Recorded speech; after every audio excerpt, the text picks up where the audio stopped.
Well, we're making progress there.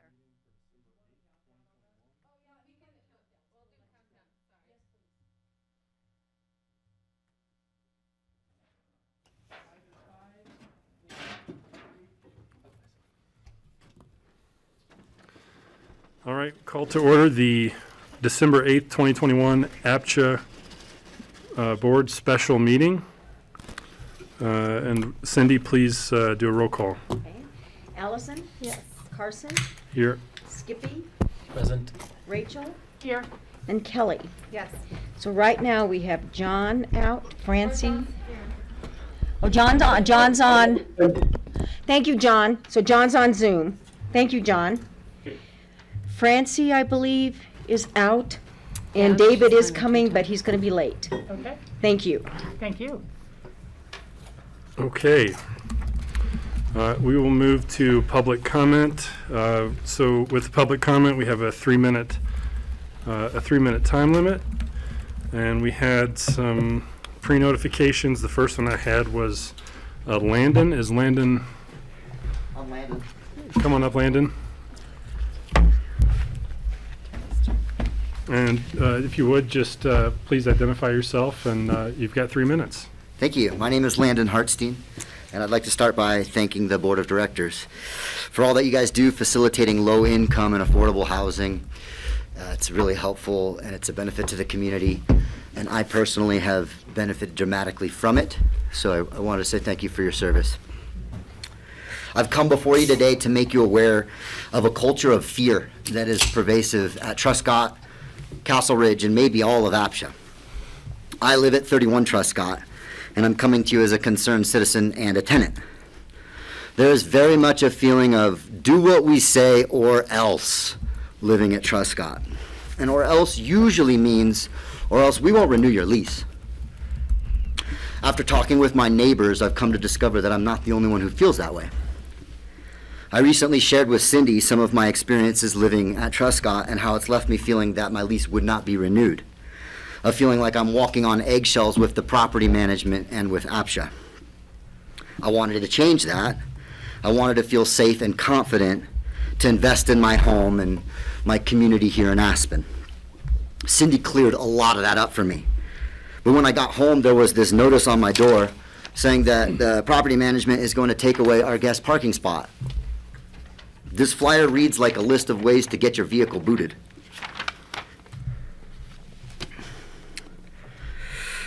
It's not welcoming, and it perpetuates this culture of fear that I'm trying to highlight for you guys today. If you don't sign this new parking agreement, your car will be booted, and they won't renew your lease until you clear all your fines and you get up to date. Booting your tenants and their guests' vehicles is not inviting. We have 2 huge parking lots out at Truscott. I'm here today to ask you why you're taking away our guest parking spot. We've been able to have guest parking there since I moved in, so obviously it's only become an issue recently. I'm also here to ask you, isn't there another alternative? Is there another option that we could potentially explore? Because I want to lay out the impact of that for you. I don't have a lot of friends. I have even less money. It's why I live in the APCHA housing. The little time that I do get to connect with my friends is usually done at my home. That's where I feel proud to host them. I value experience over possessions, and my home is where I create those experiences. Family dinner, game night, movie night, they all happen at my house. And now you're telling me that I'm unable to bring my friends to my house after 7 p.m., and if I forget to tell them to move their vehicle, they could come out and have their vehicle booted. And where else are they supposed to park? It says on the flyer we need to find alternative options, but the nearest parking lot to Truscott is Buttermilk, which you can't access after the bus stops running. Taking away my guest parking spot takes away my ability to connect with the community. I think it's against the inviting spirit of Aspen, and it perpetuates this culture of fear that I've laid out for you. I'm asking that you please find another option that works better for everyone, not just the housing authority. Right. Thank you. Thank you for bringing this to our attention. You're welcome. Thank you, Landon. Thank you. Thank you for hearing me Jimmy, and did you have having the meeting. Landon, do you want to ask a question? Sure. So there's two things you're bringing up, the specific parking request, but then there's culture of fear, which I think is a much more pervasive. And I agree. Turn your mic on. Sorry, I was chewing chips. Now that I'm not eating, we'll be modeling good behavior.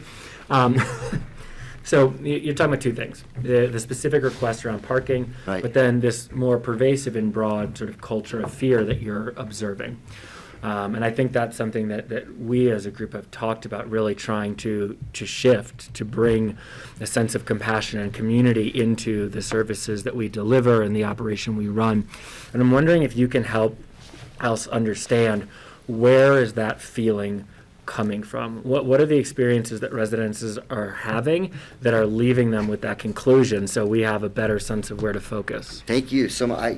You hit it right on the head. I just used the parking thing as an example to highlight the fear, but you're exactly right. And you could look at this flyer and just read it. It's in the communication. If I was going to try to sum up exactly where it's coming across, as I spoke with Cindy, and I recognize that the Housing Authority has a job of enforcing rules. That's what you guys are here to do, and I'm grateful to that because it's what got me into my place, being able to enforce those rules. So I understand that, but it's how the rules are being communicated, and it's in that, there's a drop in the communication where it goes from kind, friendly, and courteous to authoritarian and demanding. And that's where you start to create the fear on the tenant side. And as I spoke with Cindy, one of the things that I mentioned kind of directly to your point is one of the ways that this was pervasive is I was afraid to call maintenance to come into my house to do regular routine maintenance, because I was worried that once their eyes come into my home, they're going to find things to either charge me money or deny me my renewal of my lease, which clearly that's a huge problem. You can't have your units not maintained. Right. So that's just another example of how it's just simply the communication where if it were to feel more, and as soon as I brought that to Cindy, which is why I'm so glad I did, she cleared it right up for me. She was like, you don't need to feel that way. One, I don't know why you do, but two, let's stop that. Bring your problems to me and we can address them. And she opened that door for me to be able to do that, and I immediately felt like nobody knows this. What I offered to do for you guys is and if there's another way that I can be more helpful, let me know, but I can be your ambassador. I can absolutely tell my friends, because again, there's a reputation that exists that I think is the first filter for which people hear anything related to APCHA through. And like you said, I think that you guys are doing a good job trying to rebrand APCHA and to create another reputation where it is one that's facilitating and it is one that's cooperative, and I feel like the door's open for me to come and share these problems. Yeah. And I don't think anybody else feels that way. I think I'm like the ice-breaking case here because I'm the first one to kind of get this reciprocal communication from the property management. Well, I so appreciate you adding that specificity. One of our goals in our strategic plan is around communication, and so as we move through that, I think what you've suggested is a really great model of having yourself, but maybe some other ambassadors from sort of other developments within APCHA working with staff to help identify how we might change the way that we communicate to rebuild some of that trust and leverage these guys as ambassadors to go into their communities. I think that's a really smart thing. So That's thank the you. best that I can do. Thank So you. I appreciate you asking me that follow-up question. Thank you, Landon. All right, you guys. You landed. I'm going to go ahead and Okay, let's, Exit. any other in-person public comment?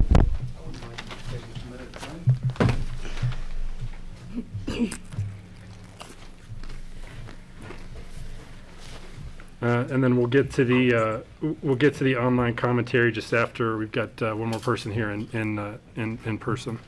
Oh, sorry. So go ahead, please identify yourself, and you've got 3 minutes. Thank you. My name's Guy Fulfer. I live in Woody Creek, and I apologize for not having prepared remarks. I kind of learned about the meeting a little last minute. I just wanted to say thank you to the board, be here present to kind of see what was going on with the meeting. My area of concern is kind of with the pilot program in Woody Creek, and I'm trying to do as much of my research as I can. I'm glad to be here to kind of see what's going on, specifically with the idea of the potential for lost valuation of future appreciation in that particular area is, of course, of great concern as a homeowner there. I've been there for 6, coming up on 7 years. And what I've seen of Woody Creek is pretty impressive, I would have to say, compared to a lot of different entities that I've seen within APCHA in terms of moving away in particular from having a homeowners association, changing up to having a metro district, which was really taken on by the community.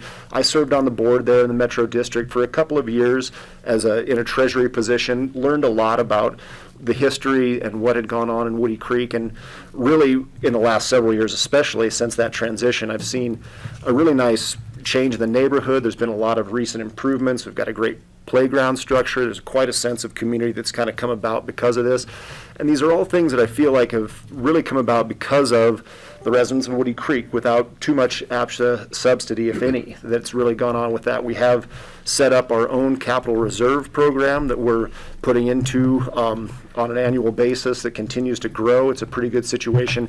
I'm basically just really kind of curious if there is any particular reason why Woody Creek may be singled out for a pilot program, which really has the potential to devalue and reduce a lot of appreciation. And I know that this is just a comment section, but if there's any comments there that could be had, I'd love to hear more on that. And I do intend to stay for as much as I can of the meeting to hear more on that if it comes up later. But that was, just wanted to be present and kind of say that there's definitely some concern from some of the residents that are really trying to make a pretty nice neighborhood out of Woody Creek, having a lot of good movement in that direction about this potential devaluation of the pilot program. Thank you, Guy. Rachel, did you have? Yeah, I'll just do what I can to respond. I think we're investigating a lot of different opportunities. I'm not sure that Woody Creek would end up being the pilot program going forward. I think it was chosen to at least discuss because it was a discrete type of homes in one area that's within the APCHA program, where resale has become a real dynamic issue. And the question of how do you make sure the new buyers are not buying 25 years worth of neglect. And there is a challenge. I used to live in Woody Creek Mobile Home Park, where many of the mobile homes are potentially past their IRS useful life of 27 years. And as much as they get patched up and repaired and little add-ons and people have done their best, they're not really obtaining the full value of a home when someone else is going to have to buy it and then replace it. And they're really buying it almost like a tear down in Aspen, where it's for the land value and the opportunity spot. So creating equity and parity in this is a real challenge for all of us across the board. And I have personally, I feel, been very strongly to say, let's put ourselves in the seller's position sometimes. We get very concerned when households are 50% cost burdened in housing. I would have to say, I think a lot of people who moved into, whether it was Aspen Village or Woody Creek, spent decades house burdened, trying to both pay for a mobile home, which has a higher interest rate than any sort of single family home or condo would from a bank, and which depreciates more rapidly. And then we're faced with, do we buy our home or do we move out because we can't afford the land? And we lost a number of tenants who could not afford the land. So there was sacrifice after sacrifice kind of to hold on to a space. So I agree with you entirely. At the same time, we have the issue of should an asset that has been declining like this be allowed to appreciate like that? And those are questions. There's a lot of diversity in the park. There's a lot of diversity. There's a lot of really nice we homes, and I absolutely know, understand that. Yeah, there are a lot. I understand, that there's a big spectrum there for sure. I could see that being very difficult to try and lump it all into one issue, because you're right. There are certainly some places that would place the onus and the burden on a new buyer in some of those places. But I mean, there are also a lot of very nice properties in Woody Creek, and also I believe all of them now own the land, which is a big difference than a typical park, even on the worst of properties. But yeah, there's a lot it's a complicated issue. It's a very complicated issue. There were public dollars put into being able to create that metro district. The legal work was done by the county. We paid Rhonda Bazil, I believe, $120,000 or $140,000 to do the preparation work for the Metro District. I think APCHA staff spent considerable man-hour time on the sale and making sure that actually went through. And frankly, the city of Aspen had loaned the money to buy the mobile home park back in the day because the county didn't have anything, when it would have been wiped out and would have gone to a few single-family homes. So again, I'm just saying nothing's set in stone. We have to take a look at Aldi's, and it's across the entire board. But nothing's set in stone, and we are trying to weigh the equities and the parities in this situation. Well, that's great. Well, I appreciate the time and the approach to it. Thank you very much for your time. Hey, real quick, the other part of that is this isn't an indictment on the HOA. This was specific to each property as well. So Yeah. we appreciate what the HOA does for the common area. Yeah, I believe so. And then the Yeah. comment that I would just add is, part of the project or pilot that's being discussed is whether APCHA would, take ownership of and replace, which for the Metro District could actually increase assessed value for that specific lot and unit. So there is opportunity as Sure. well. I just want to call out. It's not particularly my position, but a lot of the people that have some of those older homes in a situation like that, the Metro District would charge, we have a flat due, but then the fees that really pay to keep to maintain the streets, the sewer, and all that sort of stuff come from the valuation of the properties in a Right. form of a mill levy. So I can see Exactly. that being a concern to some of them also, where they'd have a much higher fee, but it's a complicated issue. But I appreciate you taking the time to look at it from the lens, and thank you for the time. What's your name again? My Thank name is you. Guy. Guy, cheers. Yep. And Thank just you. to let you know, we've been invited to their HOA meeting on January 3rd, and we plan on attending that. So Okay. just to let you know. great. Thank you. All right, thanks again. Thank you, Guy. Okay, do we have any online public comment? Peg? Yes, thank you. I really appreciate the work that the APCHA Board puts into, along with everyone else who's joined us today, puts into making housing affordable and available to those of us who wouldn't otherwise be able to live here. So thanks a lot. I am Peg O'Brien. I live in Woody Creek. I've been here for 17 years and often in leadership position and always paying pretty close attention. I did listen into the last meeting where I learned about the pilot project proposed for Woody Creek. Some things, I am coming from a different point of view than those who presented at the last meeting. From my perspective, some things didn't make sense, such as that we don't pay real taxes. I, along with Guy and others here, helped establish the Metro District here, which depends on taxing the value in order to pay our annual expenses for our infrastructure and take care of our common property. And I live in a trailer. I can tell you, we pay real taxes. So I encourage you to look at that information before taking it at face value.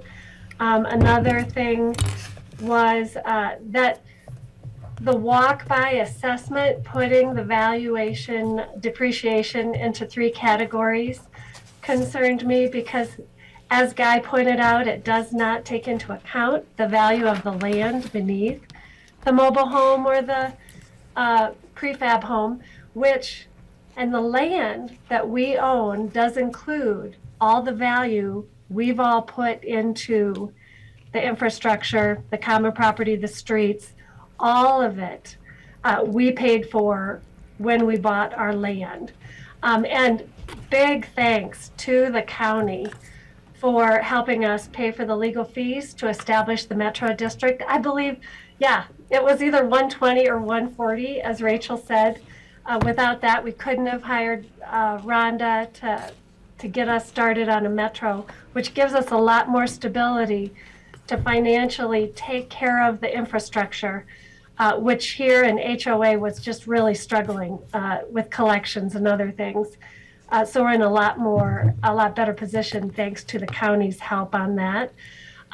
We've also been helped out by Manaus in the past when we didn't want to lose anyone when they had to buy the land. Manaus helped us connect them with creative financing so they could buy the land. And also during our infrastructure, which was really, really a struggle when we were in legal battles and we were hemorrhaging money and resources, Manaus came in to help us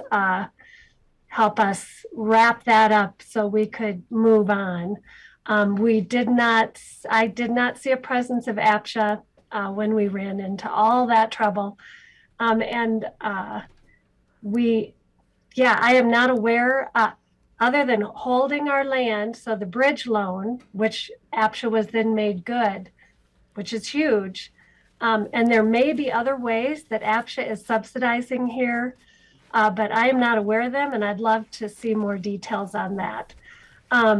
So all that taken into account, my concern is that this plan does place the burden of continued affordability on the shoulders of our most vulnerable residents, the way it looked to me. And I'm glad that you guys are looking closely and considering all sides. So thank you very much.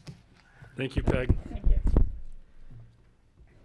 Is there anyone else online that would like to make public comment? If so, please unmute yourself and state your name.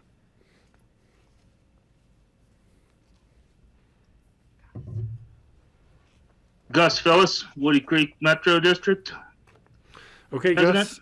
Gus, go ahead. Same as the other public comments. Please try and keep it to 3 minutes. Very good. Thank you all from the board for looking into this. It's been quite a headache living here and being under APCHA. No fault of the board at all, but we have really foot the bill and all the legwork and everything throughout the whole project here. Yes, APCHA has spent some time on it, and we did get a bridge loan, which we paid back with interest, along with paying for a new sewer plant back in the day. And then we paid for every bit of infrastructure out of residents' pockets. So we are pretty much unsubsidized as a... No, I'll be there. It's important right now.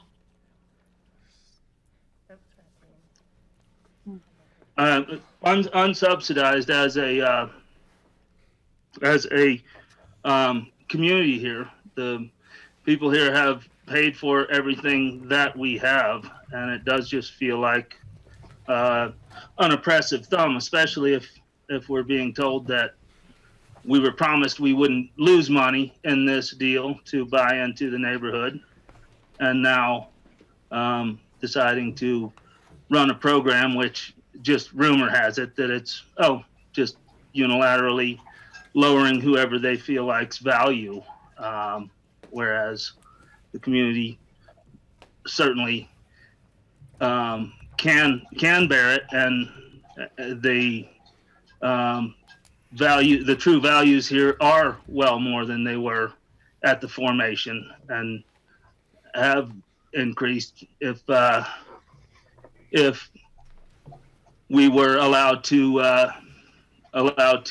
sell them. The scary thing is people worry about the oppression of APCHA and going in to get everybody gets treated differently, and the rules are fluid and not really transparent on everything. So one person can get one deal through APCHA and another person gets another deal. It's nothing is really set in stone. So I don't know. I'm probably close on time there. But the other thing is the county did hire Rhonda Basil directly. We did not hire Rhonda.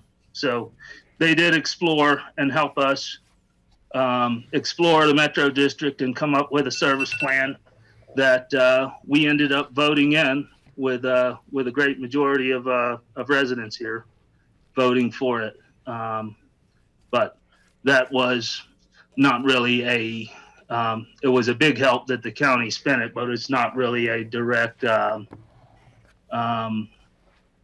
subsidy, if you will, or I don't see it as such. Thank you. Thank you, Gus. I guess there's a lot there. I guess I would just say that this board is focused on fairness and transparency, and if there are specific things that specific instances and where you have evidence of of people being treated differently, we'd love to hear about those. That is certainly not something that I have seen, and not anything that that this board would tolerate. So, thank you for your comments. Are there any other comments online? Sorry, I was disconnected somehow there for a second. Are there any other comments online? Public comments?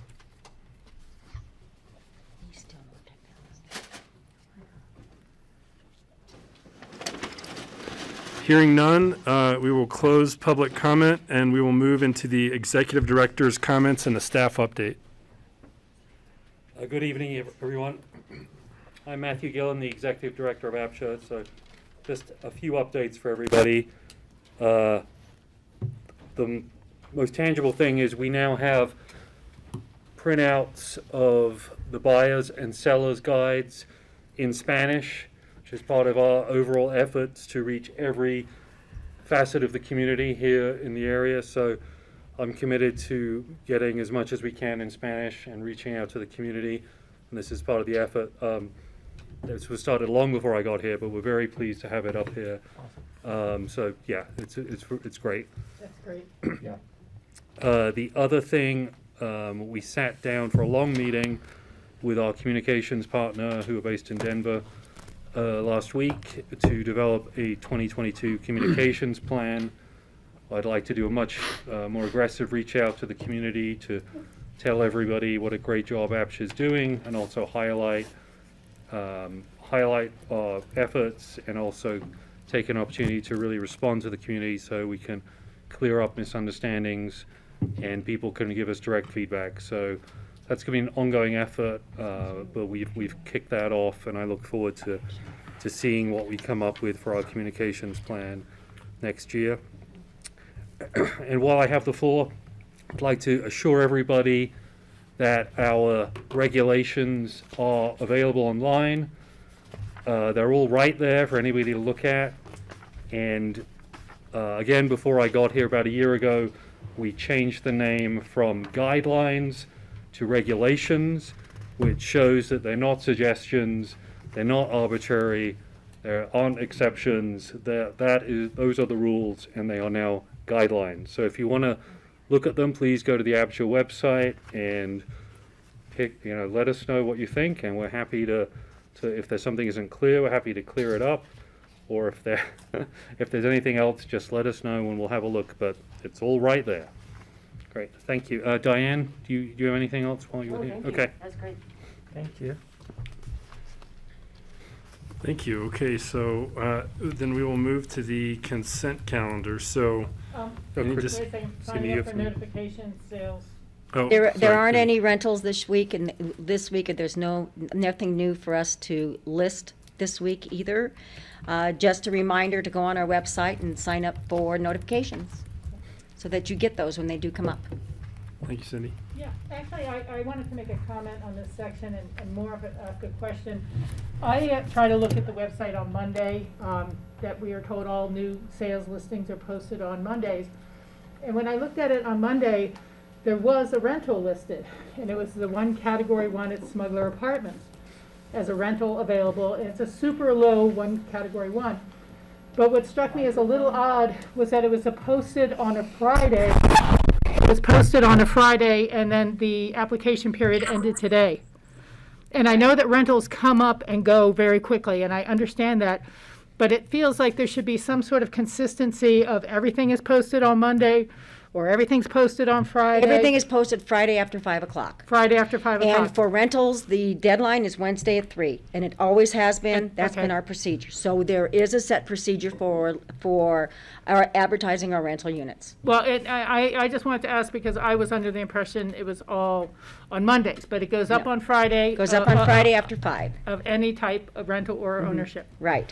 Okay, thank you for that clarification, Cindy. I And I would appreciate just that. add to that, you can sign up for the text messages, and it'll notify you 5:01 or whatever on Friday afternoon. I mean, I Yeah. still get them, so. Yeah, I appreciate that people can do that. I don't do that because I already get too many messages and I'm not looking to buy anything, but I do like to keep track of what's moving on Mondays. So I just encourage everyone out there to always look. Rent units come up for rental and they go down within 4 to 5 days. Check every Saturday morning. Religiously. Thank you, Rachel. Thank you both. Okay, so then that gets us to the consent calendar. So, so for these, is there public comment on these? No. No. Okay, so would either look for a motion to adopt them together or individually. I would make a motion to approve the consent calendar as presented. Okay, motion. Second from David, and also let the record reflect that David has joined the meeting. Okay, Is David so on? David can't vote because we have John on board, so. Somebody if else has to David's- second. David's the alternate, But so in somebody spirit, else is we gonna have to really second love it, that sorry, second. David. So Kelly's going to Really second. good. Kelly's gonna Motion. second, thank you, Practice Kelly. Match. The purples, maroon. You So need roll to let her call borrow a vote. mask. Are we ready for what, roll call vote? Roll call, please. Okay, Allison? Always has I'm matching gonna ones. pass on this. There's Okay, all the colors. you're gonna abstain Yeah. at this point. Carson? Yes. Skippy? Am I voting today? Oh, I'm sorry, Rachel? Yes. John? Yes. And Kelly? Yes. Thank you. All right, so the motion passes, and now we have a presentation on the home truck lottery audit. Andrew's gonna introduce. Andrew, okay. Andrew, you have the floor. Okay. You guys hear me? Yes. Yes. Yes. Excellent, thank you. So we are doing a presentation tonight based on a lottery audit that we had a third-party vendor do that has to do with our digitization of APCHA over the last year and a half, almost 2 years now. We, as APCHA staff, felt it pertinent to do a third-party audit rather than just staff and the developer do the audit. So that is where we brought in Nagesh with Apoorva. So I'm going to hand it over to Nagesh, and he'll take you through a presentation of his audit findings. Definitely. Nice meeting you, everybody. I always love Aspen and love skiing there. Nice. I live on the mountains in Broomfield, and I have been an owner of a software development company for the last 20 years. I started in Denver, Colorado. And as part of this audit, I'm sorry if you hear some noise around. I am actually in New York right now at a straight apartment, so there is a lot of noise here. But if you need me to repeat it, please let me know. So I'm going to start sharing my screen here that you could see.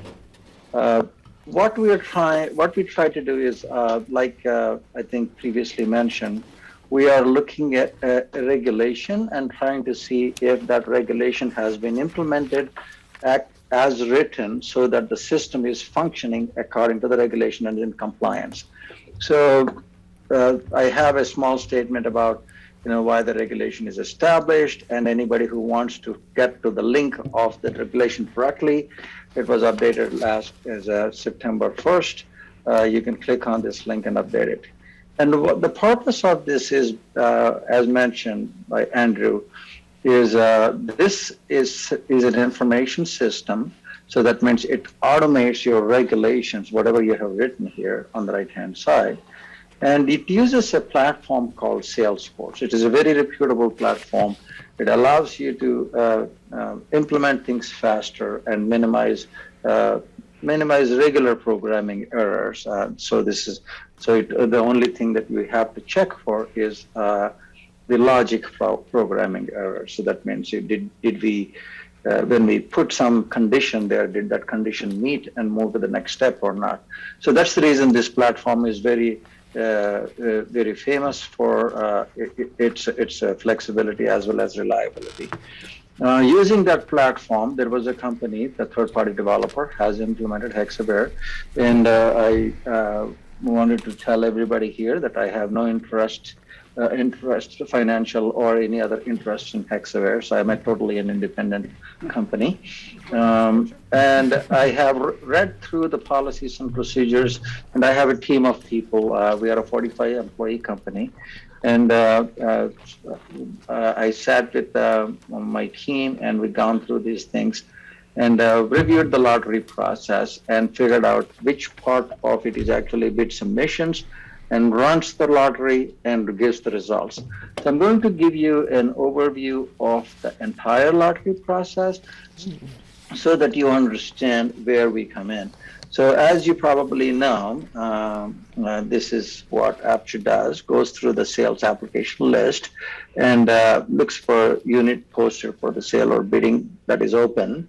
And in the portal, it's based upon the business rules. They charge the relevant fee and so, and then they close the bidding. So the system, even though it is involved, the lottery process is not part of this.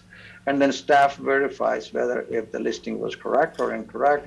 If it is correct, and then posts goes back to the website, otherwise does the fixing, and then brings it. The Carson list will come back to the lottery system. So this is when we're entering the data. So now we initially enter about multiple things that happen. So my audit is about.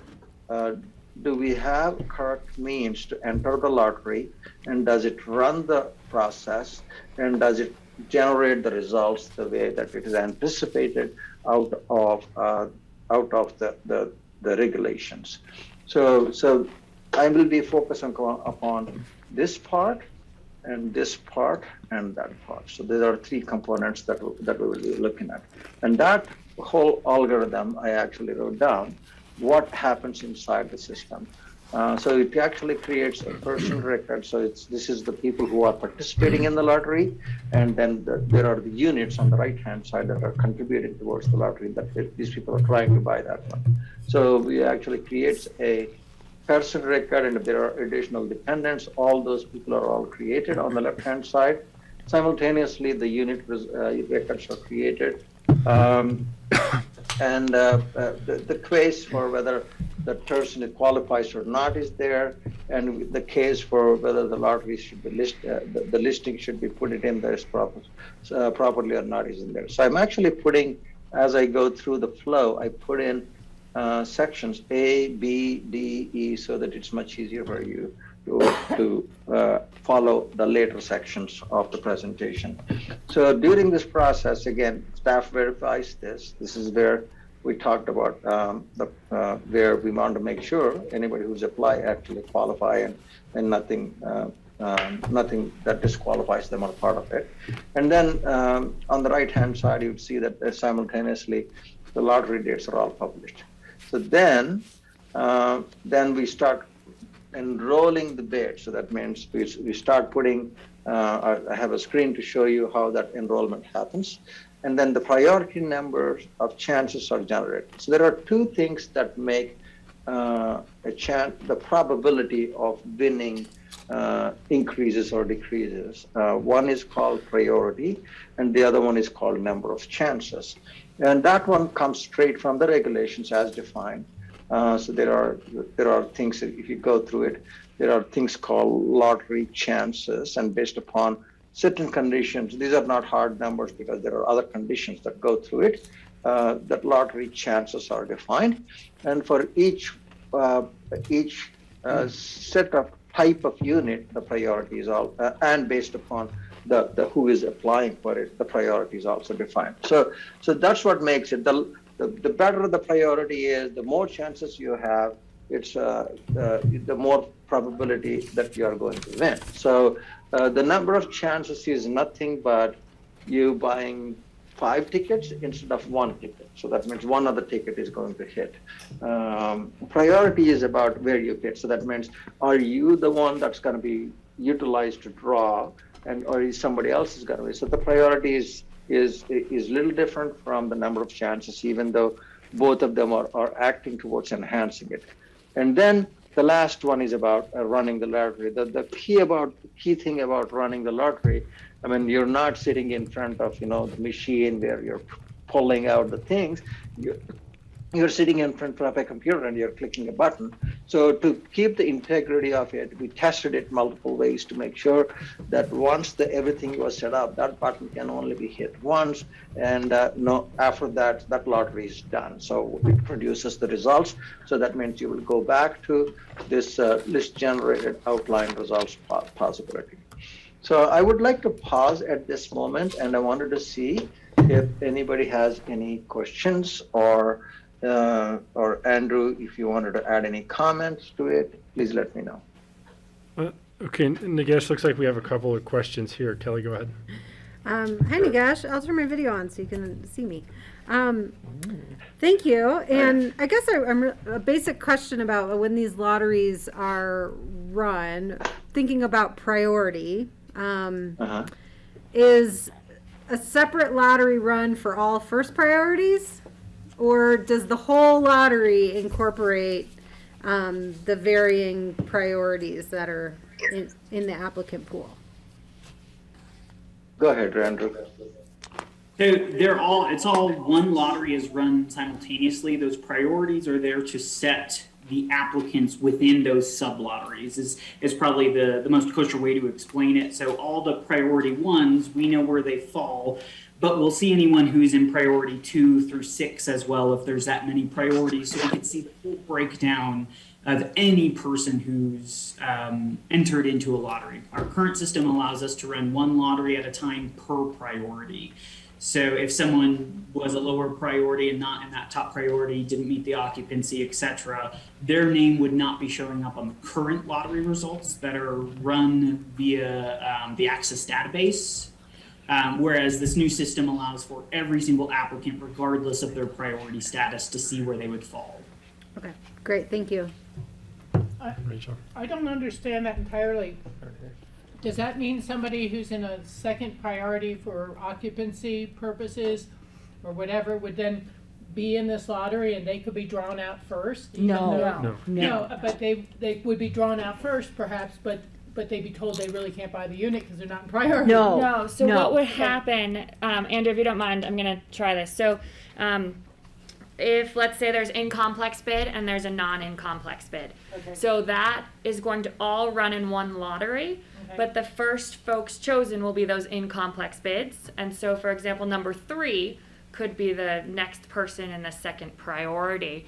So they would be number 3 in line for that unit, with the higher folks in complex being 1 and 2. And this is a change from what we currently do, because right now if there's in-complex bids, we just run an in-complex lottery. We don't even run the others until all the in-complex folks say no, for example. But now we're going to have the lottery all run at once with all the names listed. But those folks that have a lower priority would end up way down on the list. And is that because the computer program identifies that they are in a lower priority? So no matter what, it will only sequence the first 20 or so. If there's 20 first priorities, they will be sequenced first no matter what, and then it would start sequencing the second priorities and then the third. 100% correct, and that's what Nagesh was doing, is making sure that when that actually was, when one of these scenarios was run that he's shared his screen with, that was actually happening, so that those the folks with the higher priority would end up higher in the lottery results than the folks lower down. Okay, so no matter what, you're never going to have a 2-occupant family ending up in the top priority for a 3-bedroom. No, we have tested internally, and Nagesh has tested it externally to confirm that it is running how it is supposed to run, where that won't happen. Thank you. Yeah. Correct. Andrew, do you want to utilize this to specifically say an example on that one? Yeah, so looking at what Nagesh has up on the screen right now, these were one of the test cases. And so what we did after we've added the applicants, they've gone through the qualifications. They might have additional things like a markage of emergency worker, or whether they are a local high school graduate that meets those requirements.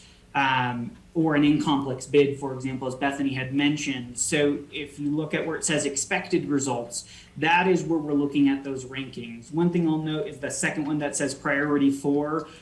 This particular listing case, I did pull it up. That person was marked as an emergency worker. So their priority is based off their household size and their number of years. So that's always going to be standardized. And then the additional check mark of why they're in the expected results 1 through 3 is because they had an emergency worker checkbox associated with that. So that automatically moves them up into what we would consider first priority, but we want to be honest with the system and not change their priority, because then we're messing with the logic there.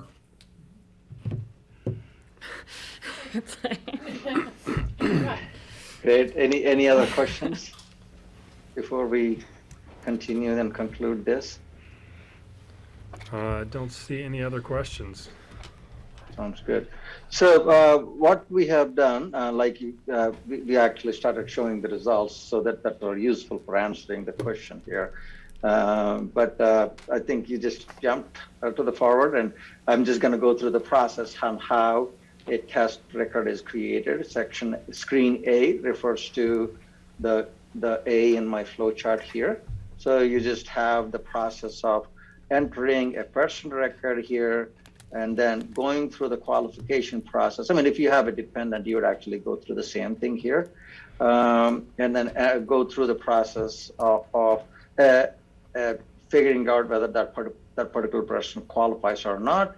And then you actually have APCHA staff actually reviews to make sure that it is okay, and then they convert that into approved status. So only then it actually, just because you have them in the record, it doesn't mean that everybody is allowed to run.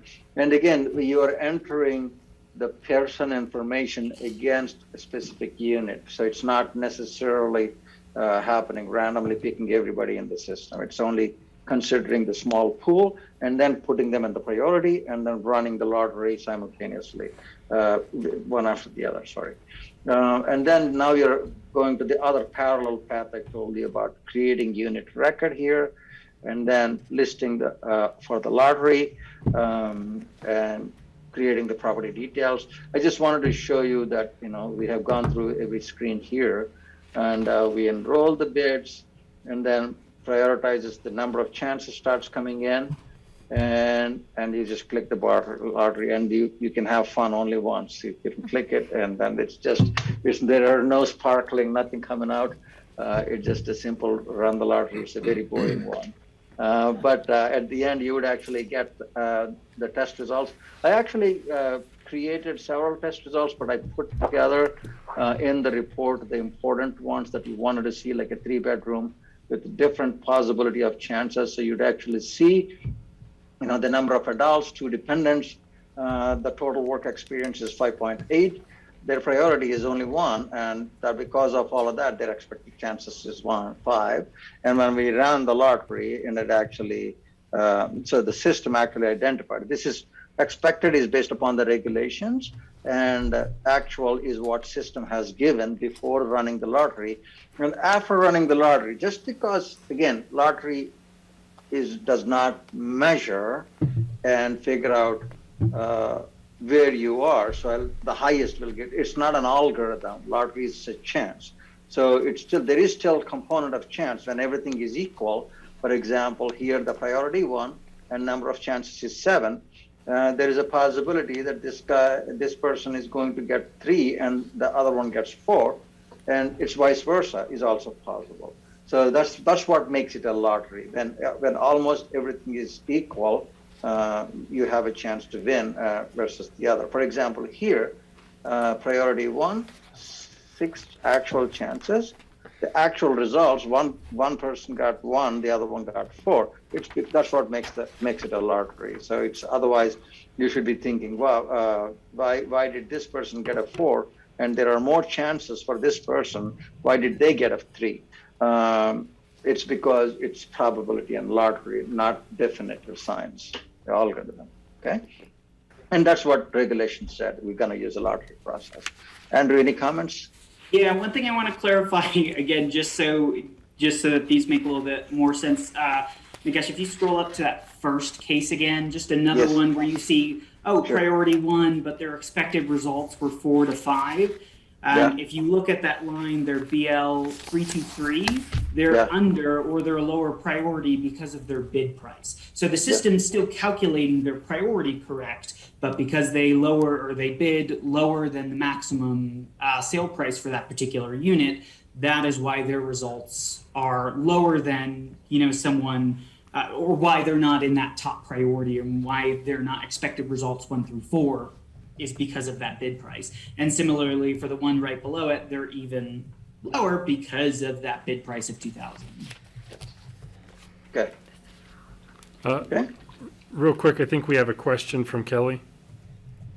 Yeah, I just want to hone in on that a little bit, because I guess,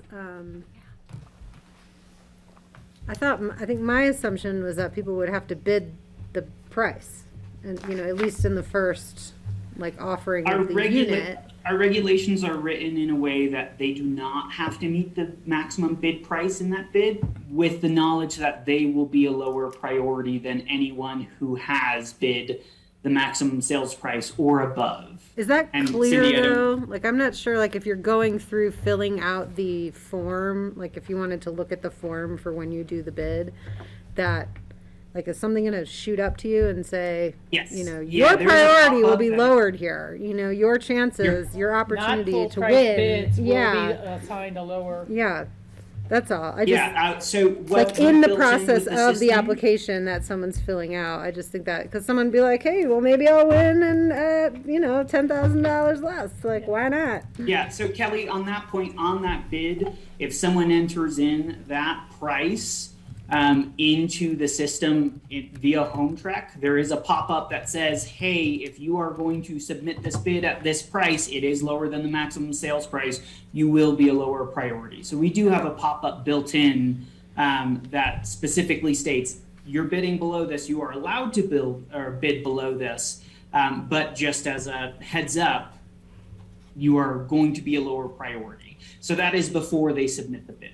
And so let me just follow this through a little bit, because say that person ends up number 5 on a list of 7, and the first 4, those contracts all fall apart for some reason.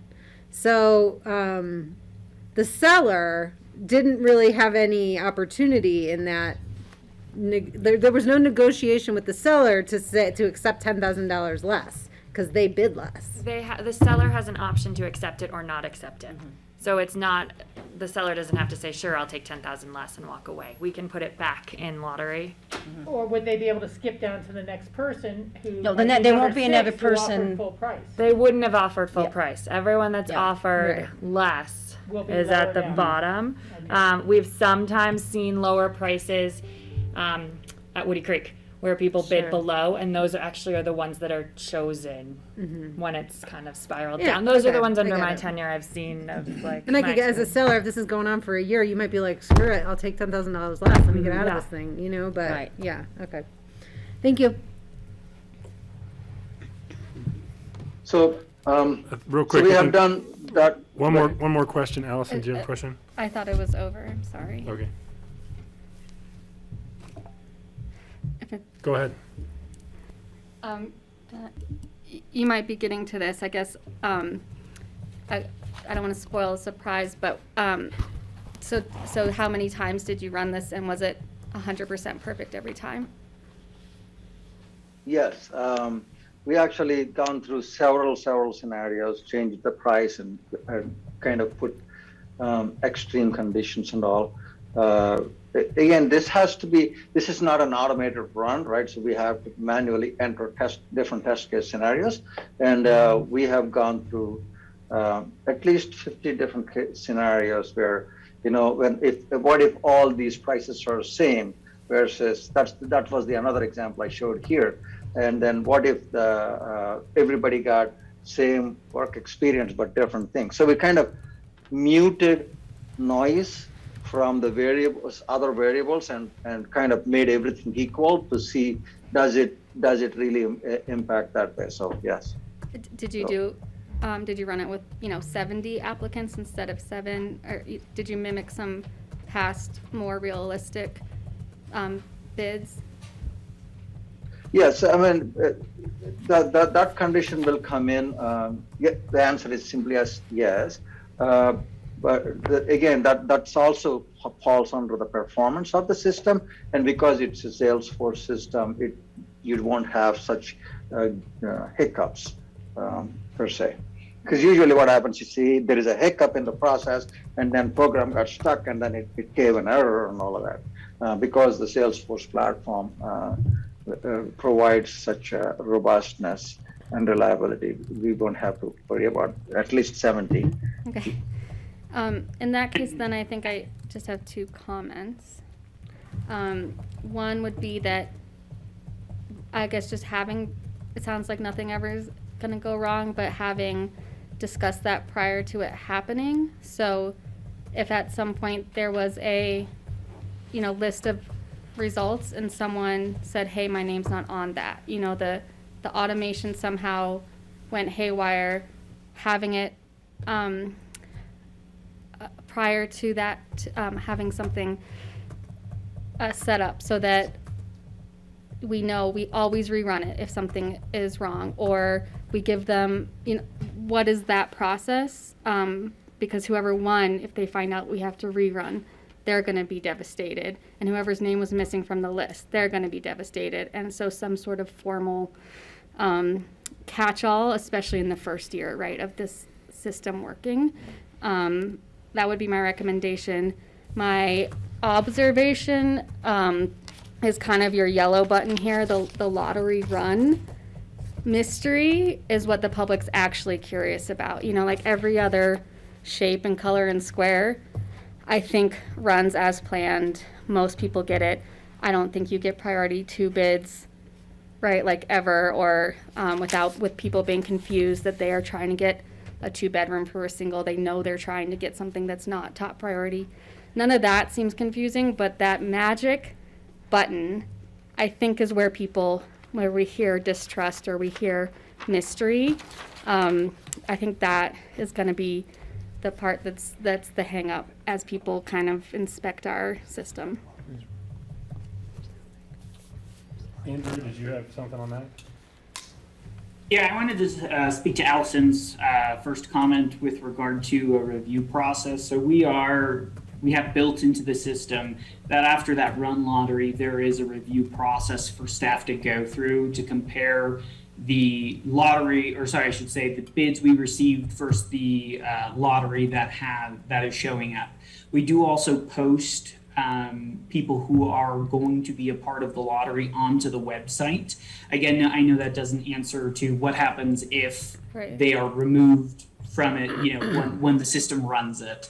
I probably have done 175 lotteries over the last few months, and I have not had that happen. Again, doesn't mean it can't, but that is why we brought in a third-party auditor, so that it's not just APCHA's word saying it. And on the second comment, the randomness, it being the mystery, like you said, you're not visually seeing somebody's pulling something out.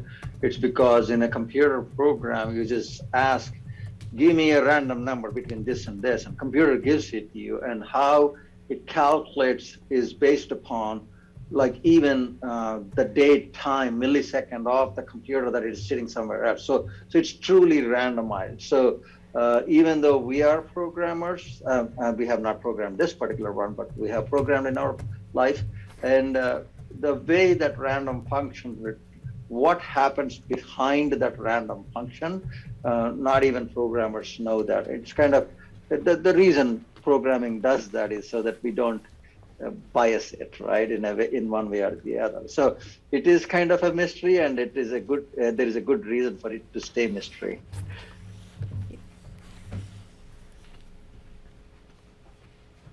Okay. Any other questions? Andrew and Nagesh, anything else from you? So yeah, I mean, just concluding it that yes, we have showed you the test cases, and here is the certification. That's all I have for today.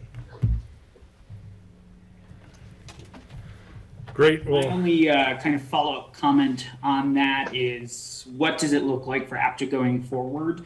Our plan is actually to run a full lottery process from the bidding via Home Trek to the actual run lottery button before the close of this year. We do have some units that I think are going through a lottery in the next week or so, but since that happened pre this presentation, we wanted to make sure from the perspective of this presentation and all going to the public, that we did not start a full listing bidding lottery process until this had been finally concluded with regards to the audit. And just to piggyback on that, we are currently accepting bids on Home Track, as you all know. So that piece is occurring on Home Track. It is just the running of the lottery that we'll do. So. wonderful. I mean, this board has placed a high priority on transparency and fairness, and well done to staff. I mean, I think that this goes a long way in providing comfort to the public that this is a fair and transparent process. And Rachel? Yeah, kind of two questions that are not so much about the computer work here, but are related to the lottery. And one is just sorry, we were eating chips and had the mic off. I didn't want to, but these are two questions, not so much for the computer work, but about the lottery in general. One is more of a comment in that the board has talked about whether people should get more chances beyond the 20-year limit of 9. And we just haven't tackled it as a conversation. It seems like a fairly minor one to discuss and either do or not do. But I continue to have residents who say, wait a second, why does everybody get more up to 20 and then we're capped there when I've been here trying for 30 years? And it just seems like we're almost favoring people who've been here shorter versus the people longer because of that math, if you do the divisions. So I just want to get that queued up again sooner for our conversation. But the second question is something I think you guys may have dealt with before, and so I really want to just ask it for the public as much as anything. But on occasion, you'll have someone come in to say, I don't think they were really qualified. I think they flubbed or fibbed or whatever on their application. Now they've won the lottery. I want you guys to take a deeper look. Is there a redress or a second look to say, you know, actually that was fraudulent paperwork put in, or we've been presented this new evidence that you have assets within the exclusion zone or whatever it is? How does APCHA deal with that when there has been something that someone brings to you to say there was something wrong with the lottery, but it was after the fact? So but before point of closing to Before purchase. closing, Okay. but after the lottery So was drawn. we've certainly asked for updated paperwork, especially if a packet's old. We've certainly seen job changes during my time with APCHA where there might have been a period of unemployment and they got a different job. I haven't seen anything where someone's been disqualified. But we certainly can ask and we can look for that information. We do receive a copy of the mortgage paperwork from so we can look through that too and make sure it matches up with actual loan application. the loan Yeah, application. Thank you. So that we look and make sure it matches up with what we have, and we do that for almost everyone. I don't think there's we always kind of make sure nothing looks out of line. Out of line. But if someone says something, we'll certainly start asking questions and look into it. It can Especially be if they provide us proof. Yeah. No, I really just wanted to have that asked because people have in the past say, well, they really I have don't think this.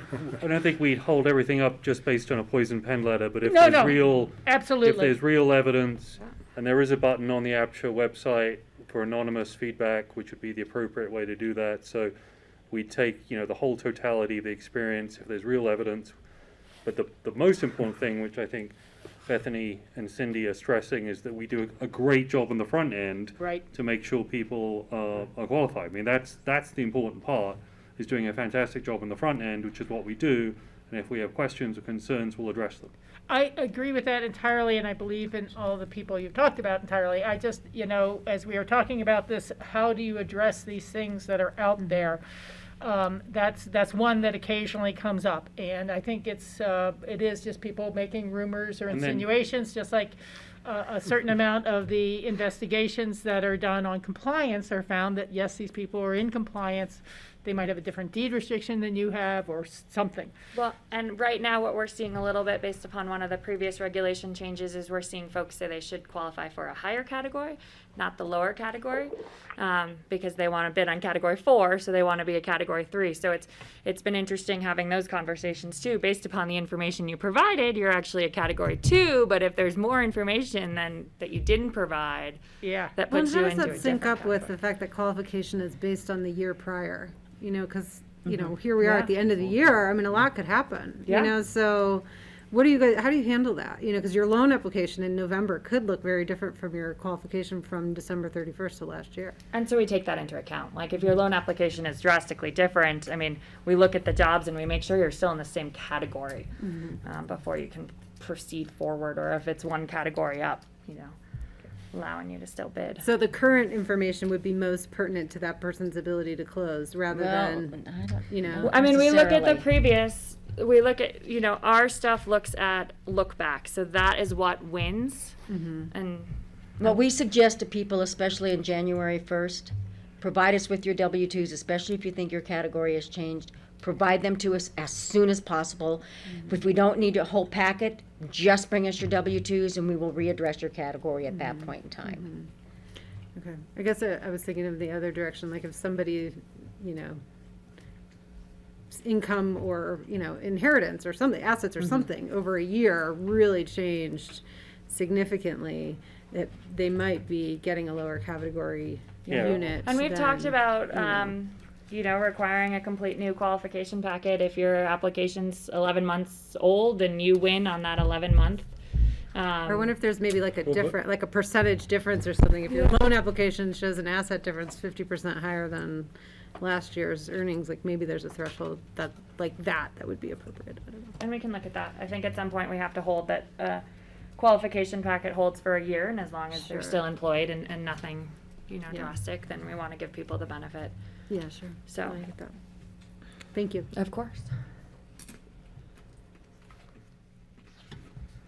Thank you, guys. Thank you.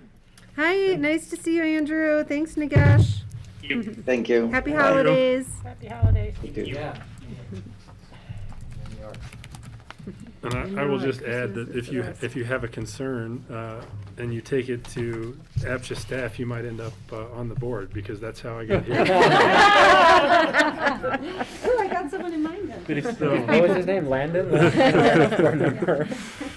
if people do have concerns, refer them to the website. Yeah. There's a tab right there. I mean, absolutely. I mean, that's exactly what happened. I had a concern. I brought the concerns in, and they said there's an open seat on the board. Well done. And the rule has been changed. So, Well done. all right. So we will move on to You're comfortable. Yeah. discussion on appreciation. And, it looks And this like- is just a quick little informational item that shouldn't take as long as what the agenda says, as to how the appreciation is calculated. And again, the example that's shown is one that somebody's under a 3% or CPI, whichever is less. So it kind of shows all the information that the system looks at, the formula and everything, and then how we come up with the flat 3%, and then how we come up with the consumer price index. And then the system itself has the formula in it. HomeTrek has a formula in it that shows the less price. So that's what shows up in the system. But all of this information has been put into HomeTrek as well. And right now, because we wanted to make sure that HomeTrek is working correctly, we have an Excel spreadsheet that we're actually going to stop using that. But we always have been, for the last year, verifying what shows up in HomeTrek is what's in our Excel spreadsheet as well. And it's been working wonderfully. It's been working, I mean, every single time it's the same. So we get a new consumer price index on Friday. So we'll actually know what our rental increases will be, or increases or staying the same or whatever for next year. because we base it on it from a November to November date. So we'll know what the increases are going to be for sales prices, not for income, but for sales prices and for rental rates when we get that. So, but this kind of shows you the calculations of how we figured that out. And so if you have any questions, please let me know. Can I add something, Cindy? Mm-hmm. So I asked for this to be brought forward for one reason. During a board meeting, I heard a description that I thought someone was understanding what we do as every month we take the CPI. So we get the CPI every month, and that throughout the course of someone's ownership, that we calculated it every month and then adjusted their appreciation for, like, we calculated a number for that month, and that was basically a little pot of money.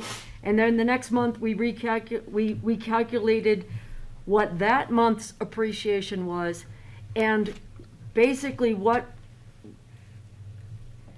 it could work like that, it hasn't ever worked like that. How it works is, it's the CPI at the time you sell.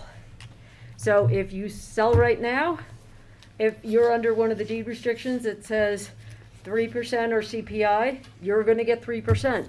If you sold, well, when was it, like 1.5% or 2%, like 5-10 years ago? Right now, it is still at, believe it or not, the consumer price index, because I checked mine and I did it at 3%, it would have been more. So, and I think that the actual example shows that the increase was the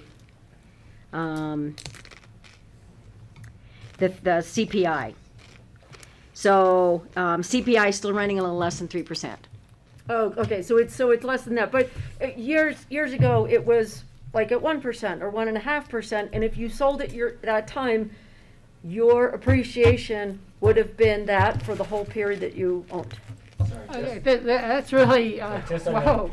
just so I understand, you're playing CPI lottery based on the day you happen to sell. It's not averaged over that time? Correct. It's based on the day you I wanted list to it. discuss it.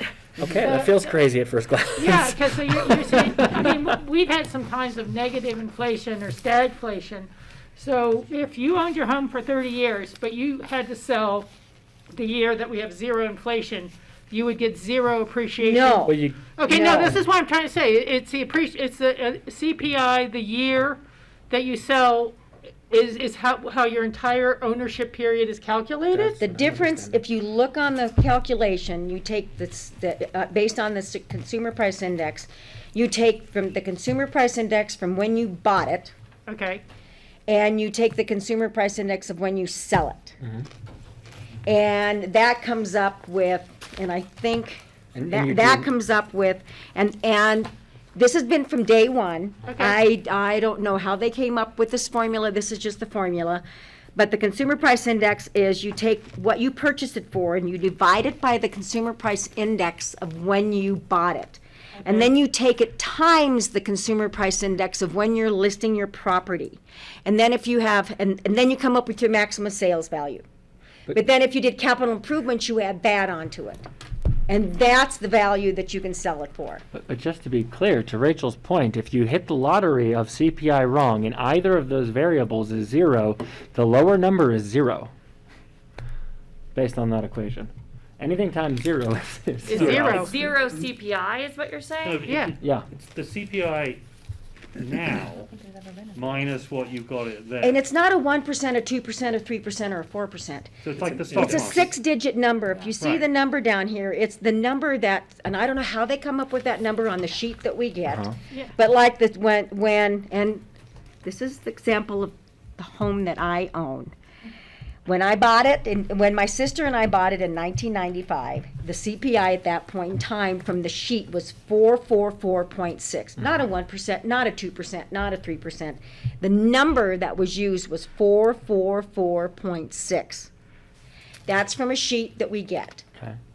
And the CPI number on that now, as of today, is 808.869. So that's the number that you use from to figure out what the value is at that point in time. So in this case, you're dividing, so you have a 0.5. I guess I don't understand what an 808 or a 444 means, so I'm coming at this from an uneducated And position. all I can do is show you the CPI sheets and then the numbers that we use.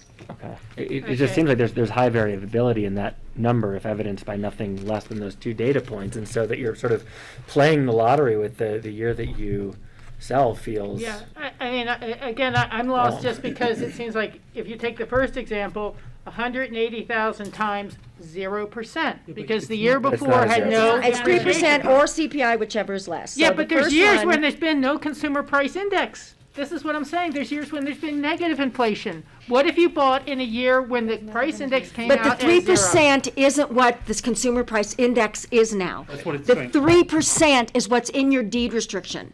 Right. You take 3%, not a consumer price index. You take a 3%, some is 4%, some of it is 6%. You take 3% times times what you purchased it for, and you divide that by 12, and that's your appreciation or that's the number that you get per year because it's a flat rate. Okay. 3%. What I'm missing on this is But I thought that you get some whatever's deed lower. restrictions, And I my thought understanding said is this number 3% or CPI, Right. whichever is less. Correct. And so if it was a 0% year, where would the 0 be in for the multiplication on this? I mean, you could have. I can't explain it anymore. So, so Yeah. there's never a 0 8-digit number, so it's never going to be 0. Yeah. Okay. The You can percentage have is a just year how with much the negative index is going up or on that, 0. Or staying. But or you're that still gonna portion have of the time. delta here So, between. it's like the stock market 20 years ago It's not. Yeah. was much lower than It's it not is now. binary. But then there's a number associated with that, but also there's a percentage rise on any period of time. So when you see the 3%, that's just that percentage rise, but it's not the actual number you're using for the calculation. That's the 808 and the 44.6. Okay. So then you're looking at the difference. I will trust you. I am lost, but I really think that this is something that we just looked through the deed restriction and approved it, I think, going forward. And this explanation needs to be in that deed restriction because of how it is calculated versus the single line in the deeds restriction that says yours is 3% or CPI, whichever is less. But it doesn't say how we're going to calculate it later, and I think this would add a certain amount of confusion to people. I think what's confusing is that with the 3%, you're thinking in terms of year-over-year change. Right. But with the Wait, CPI, I can't listen to 2 people at once, Skippy. with the Sorry. CPI, it's an index, right? And so it captures that year-over-year change. And so you're kind of comparing 2 things, which I agree. I mean, It's confusing. it's confusing. For non-bankers. Yeah. I just looked at the table of this. Okay. So these are the numbers, so you can look over across a number of decades. And what I'm seeing is that the variability in that number, it's always highly positive, and it's not as high as I had feared. So you might want to pay. Yeah. Well, I think the idea is if there was a year where there's no inflation or everyone's doing terribly and we're trying to keep our program affordable, how would someone be able to buy it if you were getting your appreciation on a banner year when the person buying it is using money from a real year, Right. So we heard a comment earlier that we're promised we wouldn't lose money. I mean, I think that is almost a guarantee, but I think there's realities to free market and APCHA of who can afford what when, or what something could sell for when. That kind of explains that even though it's a bummer, in this example, it's a $4,000 bummer on a $350,000 home. Yeah. Which is, I'm not saying $4,000's not a lot of money, but it seems like when you're making, I don't know if they have data of how big that gap is sometimes in dollars, but it seems like it is a bummer, but kind of a minute bummer that respects the buyer. Yeah, I'm not arguing it's the wrong formula. What do you mean it's a $4,000 bummer? I mean, it's 3% or CPI, whichever is less. Yeah.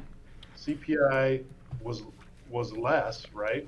Well, Because there are times when it's 0, when it's negative, and it goes up. And this takes in all of that for the last, what is that, 16 years of CPI adjustments. Well, no, that's the thing. So it goes up and down. If you just do a straight 3%, yeah, the number would have been bigger, but that's not the deed restriction.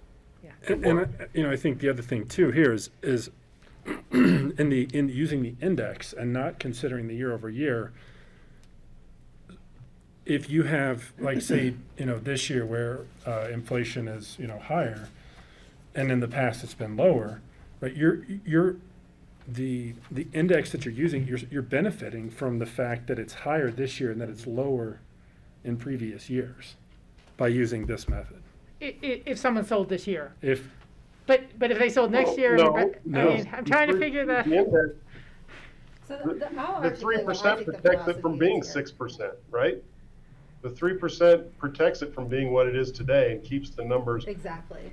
So the affordable. That's the boards whole at idea some of the past movement. points have argued to say, what rate of appreciation do we, thank you, think, the owner, which was a future seller, could benefit from while also keeping the program affordable. Like, that's the tension there. So, like, easily you could say just 3%. Like, you could just say that we think 3% is the cap of appreciation to keep the program affordable while also gaining some benefit to the future seller. At some point there was a discussion about a trade of like, well, why should, this is what I'm guessing, like, why should they be benefiting more if the actual cost of living isn't increasing as much as they're now able to sell at 3%?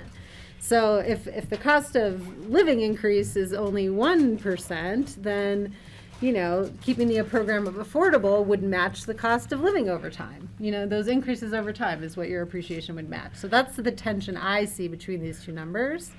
It does create I think, false expectation in the mind of the deed, owner that, there's loss or gain, right? Rather than the fact that benefit actually runs to the program, not to the owner, So that's where I think the challenge and the expectation comes in.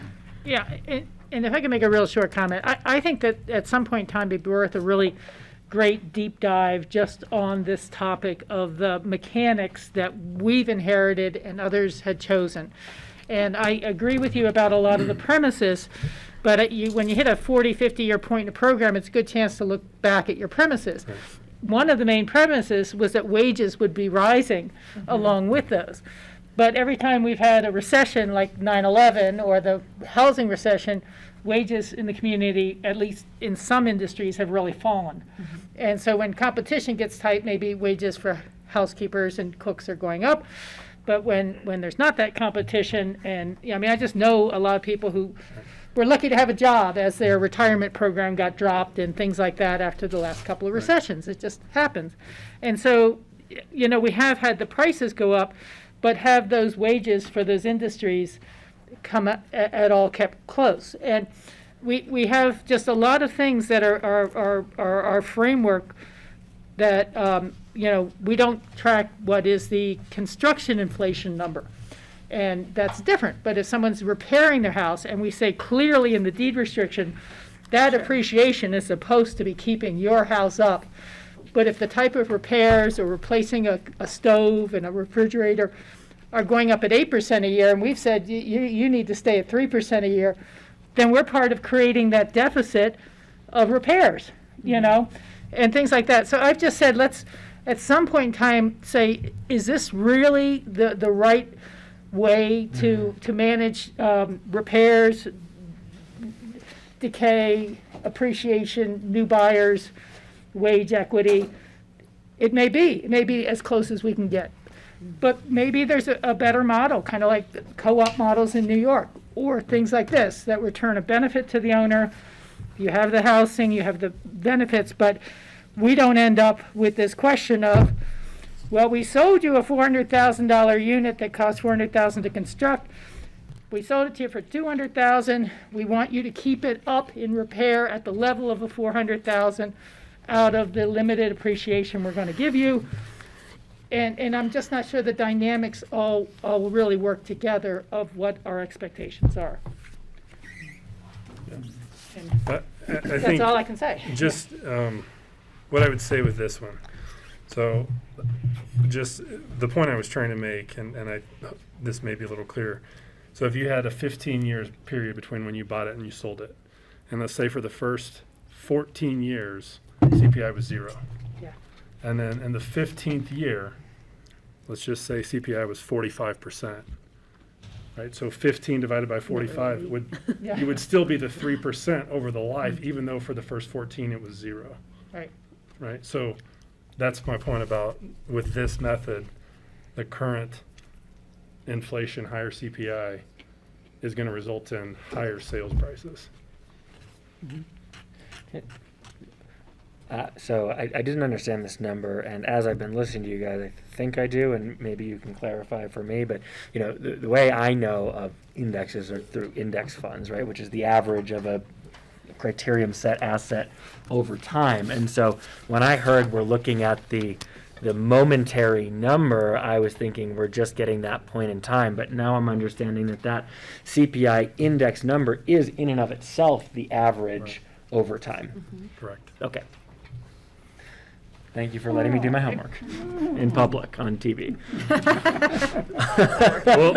I'm having flashbacks to grad school class. Diane, clearly paying attention.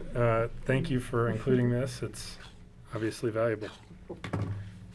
Any other comments there? If not, we'll move on to... I have a question I for had Cindy one. and Bethany, real quick. Do you have trouble explaining to the public when they go to sell how you reach their resale price using this formula? Very rarely. They understand. There's just And actually, this is a copy. Thank you, Town of Snowmass. This is a version of the form Town of Snowmass uses when they. So I thought it might be beneficial just to see it written out. But they use the same approach that we do at APCHA, and so. Oh, hey, look, if the user can understand it better than I do, that's all the better. Great. Tom has a question, and I believe John as well. So, Tom, go ahead.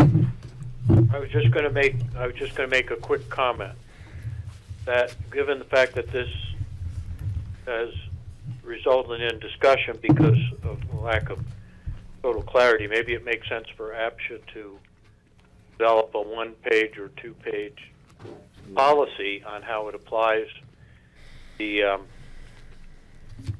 formula, 3% or whatever number it was. Some of them are a different number. 3% or CPI. Explain it and have examples so that it's clear to everybody how it's done. Yeah. Just a suggestion. You wouldn't have to amend the deed restriction, but it could be a policy that says this is how we interpret and apply this provision. Yeah. And have people initial it. Thanks, Tom. John, did you have a comment? Question?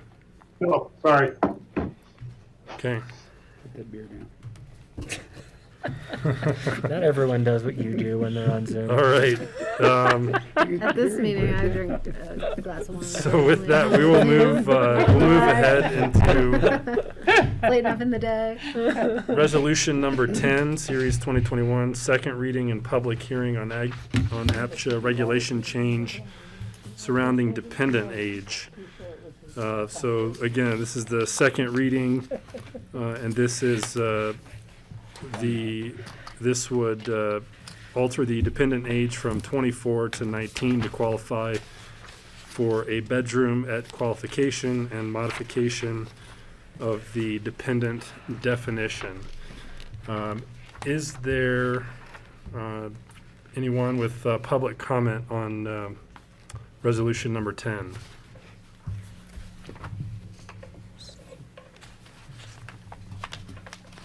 If so, please go ahead and unmute yourself. I'm not seeing anyone with public comment. Any discussion or questions on this?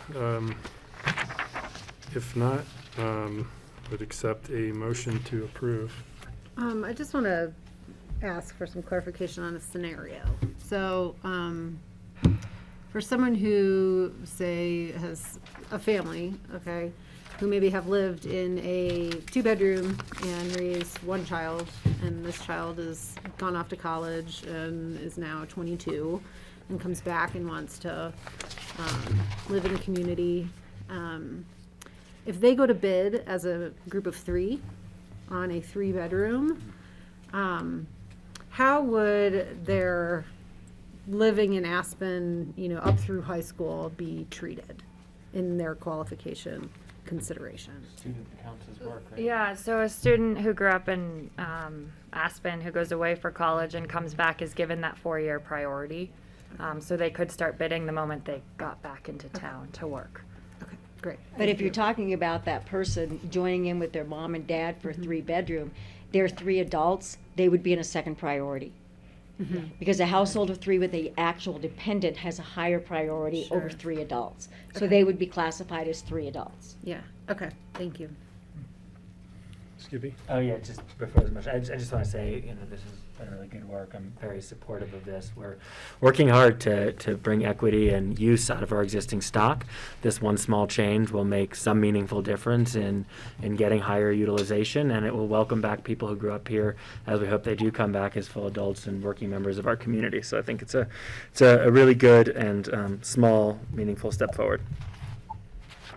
Great. And I do see that I know we've got some delay here between GrassRoots. I do see that Gus has his hand up here. Gus, did you have a comment specifically on this? I did, listening to the formula and how it relates to maximum resale values. And Oh, such. Gus, this would be specific to resolution number 10 regarding sorry, the dependent age. I'm sorry. I will resend my hand raised. Okay, thanks. Thanks, Gus. All right, so any other discussions or accept the motion? I'll make a motion to approve, resolution number 10, adopting amendments to the Pitkin County Employee Housing Regulations. Second. Motion from Kelly, second from Rachel, and this is a roll call vote. Allison? Carson? Yes. John? Yes. Rachel? Yes. And Kelly? Yes. Thank you. I'll be back in a second. Very good. With that gets us into seller standards, capital repairs continuation. Where we are well on schedule, do you want to take a quick break? Sure. Is that okay? Yeah, well, we'll just pause for 5 minutes here. Thank you. It is 5:33. We'll be back at 5:38. Anyone have an iPhone charger they're not using? No. Yes.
Okay, welcome back.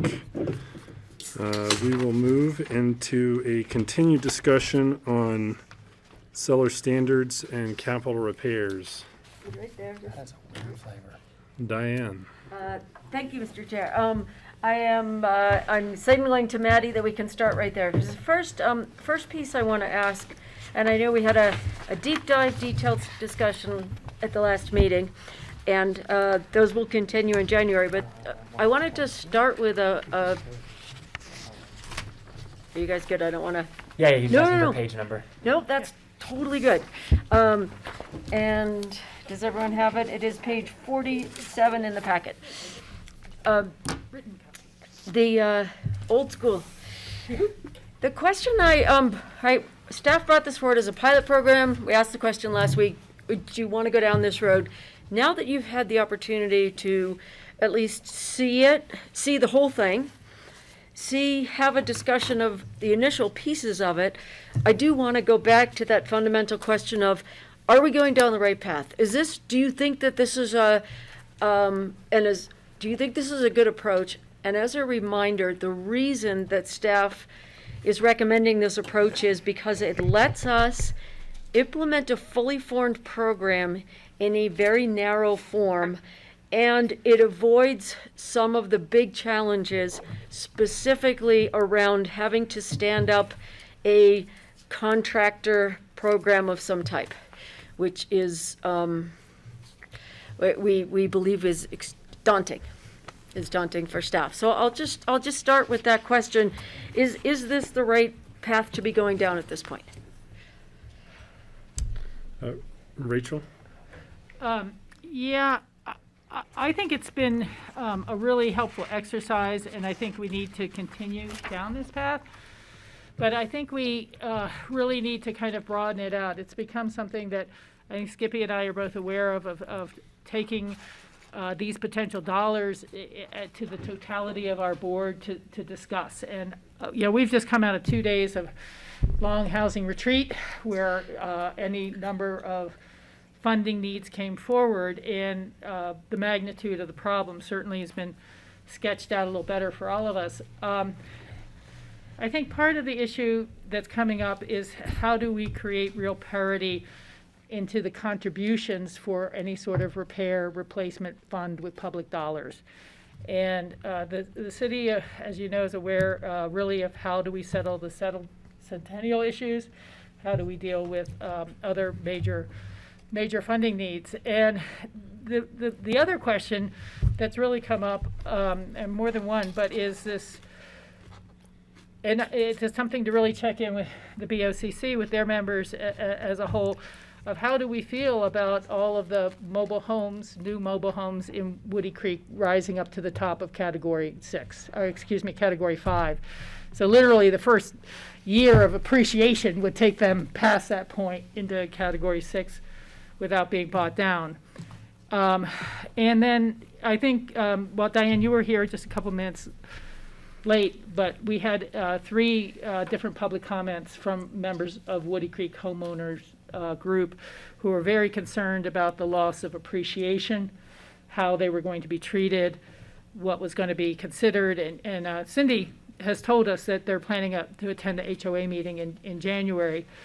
But I think, and it's something I've kind of hinted at before, but we really need to see what is the parity of the treatment and the equity among all of our residents. And so that whatever the expectations are here are carried forward in the future, but that also other residents are treated equity. So, I mean, what people have been asking me, and I think I leaned it into Francine at the last meeting, but what are the county's plans on Phillips Curve? And what will the subsidy end up being per homeowner there to maintain them in their positions? And I agree entirely with the purchase and not losing that 60 or so residents potential, but will they be sold their lots? Will they be renting? Will it all be new modular homes? Are we going to subsidize those people for a couple $100,000 to stay in their place? At the same time, we're asking people who bought in Woody Creek 30 years ago to lose their appreciation so that the next buyer there can have a new modular. And so these equity questions with the pilot program are coming into more sharp focus, I think is the way to describe it. And I think it's only fair, as we're looking at the production side and new housing opportunities that people are just clamoring for, as we all know, how much is going to be allocated from the city only for this repair replacement fund versus some sort of parity contribution with the county as it tries to look for new sources of revenue for housing. So I mean, I just had to put it out there first before we go really far down into a conversation. It's again not that the city doesn't want to, but I think we could easily list projects and needs that are about 3 to 4 times what our dollars are going to do. And we, to actually go forward with the lumberyard after the Burlingame 3 units sell and we get the cash back in from that, we're still going to have to go to a public bonding vote on both the real estate transfer tax and the housing daycare sales tax to be able to fund a portion of the lumberyard going forward.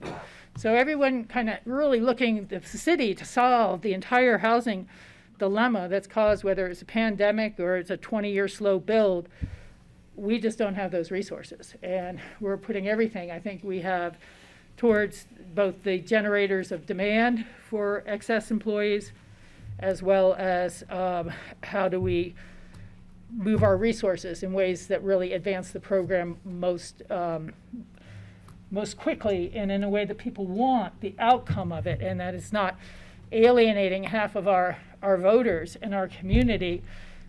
At the same time, we're asking them to support APCHA more. And so these are real balance questions that we're struggling with. Thank you.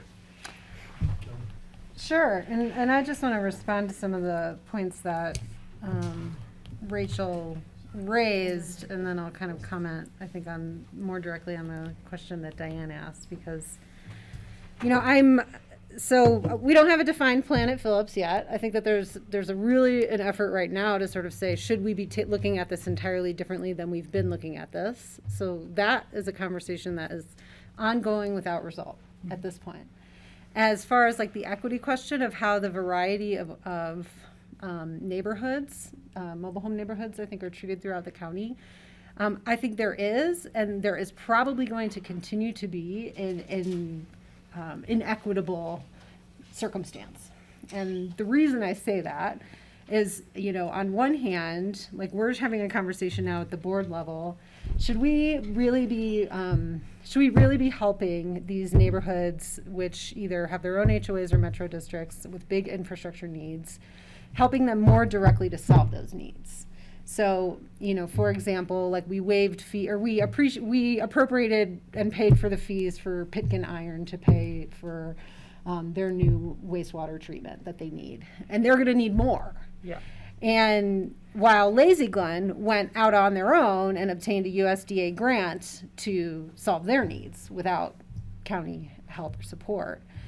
So there's just an inequity like between those two examples. And then we're also having a conversation of like, gosh, with all this infrastructure funding, should we be playing a bigger role in helping these communities to address their big infrastructure needs because the funding opportunity is there? So in communities that didn't have the funding opportunities in the past and had to deal with it and spend it on their own, the question of whether we go back and like make them whole because of it to address that inequity has not been discussed. So there is that current inequitable situation. I think there will continue to be a current inequitable situation unless that question is resolved of, do we just fund, you know, create a balance of money for these communities that we didn't help in the past? So that's a bit outstanding, I think. Regarding the larger funding question, you know, I think this is really a point of great opportunity for the city and county to be talking about. I've been working very hard very recently to sort of get my board into discussing whether we can do a countywide housing and childcare tax. I think there's support there. I think there's a lot we have to discuss, but you know, I'm feeling really good about that. But then I'm also looking at in the context of like more regional conversations that are happening. So like we're part of this regional recovery roadmap process where regional housing is the #1 thing that people want us to work on. And what the stakeholders have said is all they hear from their governments are that, you know, we aren't working on it, we don't work on it, we won't work on it. That's their impression of the jurisdictions up and down the valley. And it's fair, I think, from where I sit as an elected official. So, you know, yes, we can like talk about City of Aspen funding initiatives, we can talk about Pitkin County funding initiatives, but I also think there's a question of like, should we just be even having a bigger question altogether that APCHA's whole role may need to transform over the next decade to help accommodate in solving a solution, you know, being a solution as well. So that's the context of which, you know, I hear the issues that Rachel's raising, and I'm trying to like respond to in a very honest and concrete way. Regarding this program, I think that for me, the fundamental question is, are we going to prioritize through funding and through programs maintenance of our current affordable housing stock? So, you know, again, you and I think have agreement on like, it's like the open space program. You know, you sort of work on the building of it, the capital of it, the acquisition of it, and then over time you have to have a maintenance program. And I think that's where we are on the threshold of, are we going to have a maintenance program? You know, and you know, I think we do need one. I think that this is what this pilot program is sort of what one might look like. And, you know, I think my board is limited in how we fund it, but I think we would fund some of it. We would leverage whatever grant money we could get through our role to fund more of it. But until we kind of address our county immediate funding need and our regional, you know, or the regional funding need, our opportunity to put dollars behind it is limited. And that's just the honest fact of it. But I do think we need to make space for it. I do think we need to carve out some of the funding that otherwise that we put into our whole housing package as a county. Some of it has to go towards this. So that's what I say. Skippy, and a Skippy. Have a non-city jump in for a minute. I'll come in afterwards. All right, Allison, go ahead. I was gonna say, as a blissfully non-elected official, pretending like this is fully funded, we're fine with the money. Even so, you know, it was good to hear from the microphone, Allison. I missed my joke. It was very funny, for the record. It was good to hear from the homeowners. And if you hadn't said you were going to the HOA meeting, I would request that we did reach out to them. I know it's before our next meeting. Because they brought in thoughts that I wasn't thinking. My thought of if I was a homeowner there was why, if we're all in kind of expired homes, they're all, you know, the number of people who were there in 27-year or older trailers, none of them are getting the opportunity to live in a new home the way the next home buyer is. So we're only doing this program at point of sale. So if it was perfectly fine for the family ahead of time, but now all of a sudden it's not fine for the next people, that's where like kind of a micro conflict or inequality occurs to me. And then I guess expounding that a little larger. So if maintenance is kind of what we're talking about, then, well, I know we're addressing, this kind of came out of addressing some really extreme cases where it was so unfair to the buyer because the home was so unmaintained that it really didn't equal the value, the maximum resale value, and yet with 68 people in a lottery, you're gonna be in that first priority that we learned about before. You're gonna offer maximum, and you're still gonna be so grateful when they pull your name, even though you know you're getting ripped off for that price. And so I think that's kind of where this was coming from, with the acknowledgement that it's not always the current seller's fault. we also have degradation of property, and either prior owners didn't take care, or it's absolutely true, it's impossible to be a member of the workforce and pay contractor prices in this town, right? So addressing kind of all those conflicts, I think, is what this program, that was the problem, and this is a proposed solution. Where I would veer us completely off course is to ask why we don't offer that benefit of the doubt maintenance opportunity for our current residents. If the issue is everything's fine, but the roof of the bathroom is mildewy and it needs to be repaired, and you never did it, and you still live there, and now it's time to sell, but APCHA's going to repair it for the next person or buy it out and make it better for the next person. Why isn't there just something where you can go as a homeowner and say, I want to maintain this good enough for me for the next 5 years, and then someone else for the next 20 years, and then you get your 25-year life out of that item.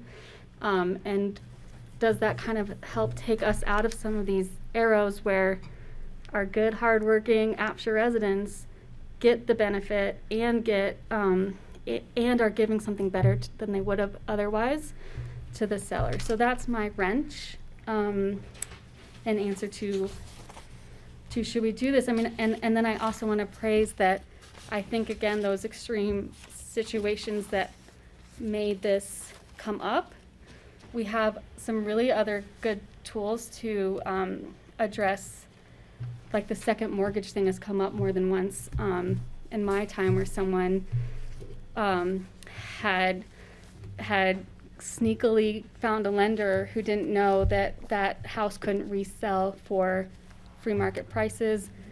And then, so that house, someone's now trying to buy a house that's like sunk. But we just switched that. We just said that we have to see that second application, or, you know, like if you're getting a new mortgage or a second mortgage, now APCHA gets to see that, and there's that check. Ideally, we're doing a better job of finding out that someone hasn't lived in their house for 3.5 years, and that's why they didn't even know the window was broken, you know. So I think there's some checks beyond a fully government-funded buyback program that might help. I'm sorry to come in late with that opinion. It's been Perfect timing. This is evolving. You're on it, and you all may not know that. Well, you do know Allison always does her homework. The last meeting when Allison went to listen to it, at one point in the capital repairs pilot program discussion, the whole thing just blanked out, and it started like, I don't know, missed an hour of the discussion. So Did you already talk about all of it? No, we didn't talk about it in length. It was simply mentioned that we believe, we as staff, we completely agree with you, and we haven't had a lot of discussion at a board level yet about that idea. But while it was the proposal is definitely, at minimum, do it as a right of first refusal, we actually believe that what you've just said is absolutely the right way to go. And the public input, we also haven't talked about that, except to say that once we kind of got enough feedback from the board that we kind of felt like we had something to show people, that, because, I mean, right, I actually mentioned at the last meeting that if I were a Woody Creek homeowner, I would feel really uncomfortable about a third party talking about my house. So I get it, and I actually did have a number of good conversations, as did Bethany, with one of the Woody Creek owners, who had questions about, when he saw it in the paper, hey, I had questions about this, and also about his deed restriction as well. So you're on it, and I think, while there wasn't a ton of discussion, I think the board is generally supportive of that notion that don't just make it for resales. Skippy, cool. One, totally, you're on it. In fact, I had thought in previous version, I think that bullet was even in there at some point about that opportunity for current owners. So I'm very much supportive of that as well. To your question, Diane, yeah, absolutely. I think we need to move forward. This is a critical piece of reforming our aging housing system and bringing it up to standard. I've had some ongoing reservation around the selection group, simply because ultimately we want to roll this out to every type of product, and this is a very specific type of product, but I trust in staff, and I recognize that we've picked this specific type of product because of some of the features that come embedded in it, and it will come later. So I'm very comfortable going with staff recommendation. Comments from the neighborhood are to be expected. Us showing up in person is going to be helpful, and also some of those concerns, are based on fears that are not correct, right? So the idea that we will unilaterally, I think was the statement, determine what the appreciation is. Well, no, we're going to bring in independent adjudicators of that, and we're going to have multiple bids, and so that's stuff that we can explain. The last piece, though, as we do move forward, I hope, is I was so glad for Rachel to bring up the question of funding, and I think, Kelly, your response is awesome. Like, it's exactly where we need to start. We, too, recognize that there's a big differential in our funding capacities, and that there's a lot to untie. And this first nugget is a small one, frankly, but we all want this to scale.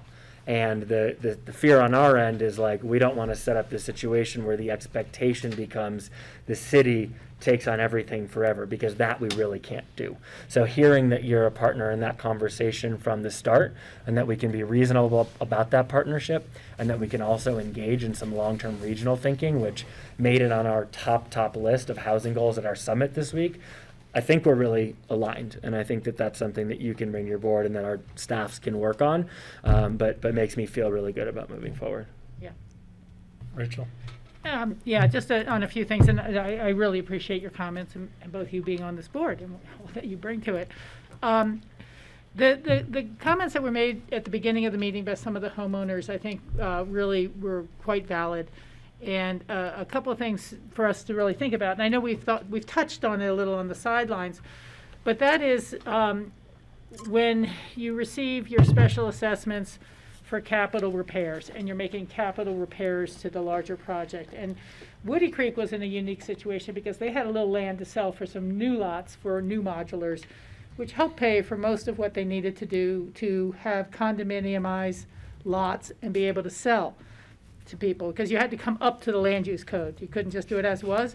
One of the other big challenges they had was that the natural gas lines ran under the mobile homes rather than in the street and out to each home. So you're not supposed to have the gas line run under your home. So it was very expensive. They had to rebuild a lot, and they had to pay for it for a long time. They had an original loan from community banks, and they had times when they were falling behind on the payments, and then that got to the point where they formed the Metro District with the help of the county. But I just want to say a lot of people bought their mobile homes there when it was a space rent situation. So when we look at our sheet and it has them all down as 15 and 14 and lesser years, that was because that was the conversion date, as I understand it, that they became landowners, and that they started tracking them differently from renters in a space rent situation. So again, as I kind of said at the beginning of the meeting, a lot of these people were house burdened for a long time and bought whatever they could because it's the only thing available, just like our current lottery buyers. Mm-hmm. And we're just patching it and holding it together with a little baling wire and duct tape. And so they're the ones who I think are most concerned about, what do I really get out of this sacrifice I've made for so long, and having bought the infrastructure that this new modular is going to go on for a new seller. And we've talked a little about it. Could some of the capital improvements, the substantial things, be added to your appreciation base or not? And we have not gotten any further in that conversation, but that was something that I thought came through those comments fairly clearly for me. And I do think we need to really look at the idea. It's not like these people bought brand new homes 15 years ago and just let them fall apart in 15 years. It was a lot longer than that. So there's that. And I think you're right, Kelly. No property is homogeneous, and certainly within the same complex there can be radical differences. But Lazy Land, I believe, is RO, and so they are at a different level than Woody Creek, which are capped at 5s, and those sort of equities or inequities which exist.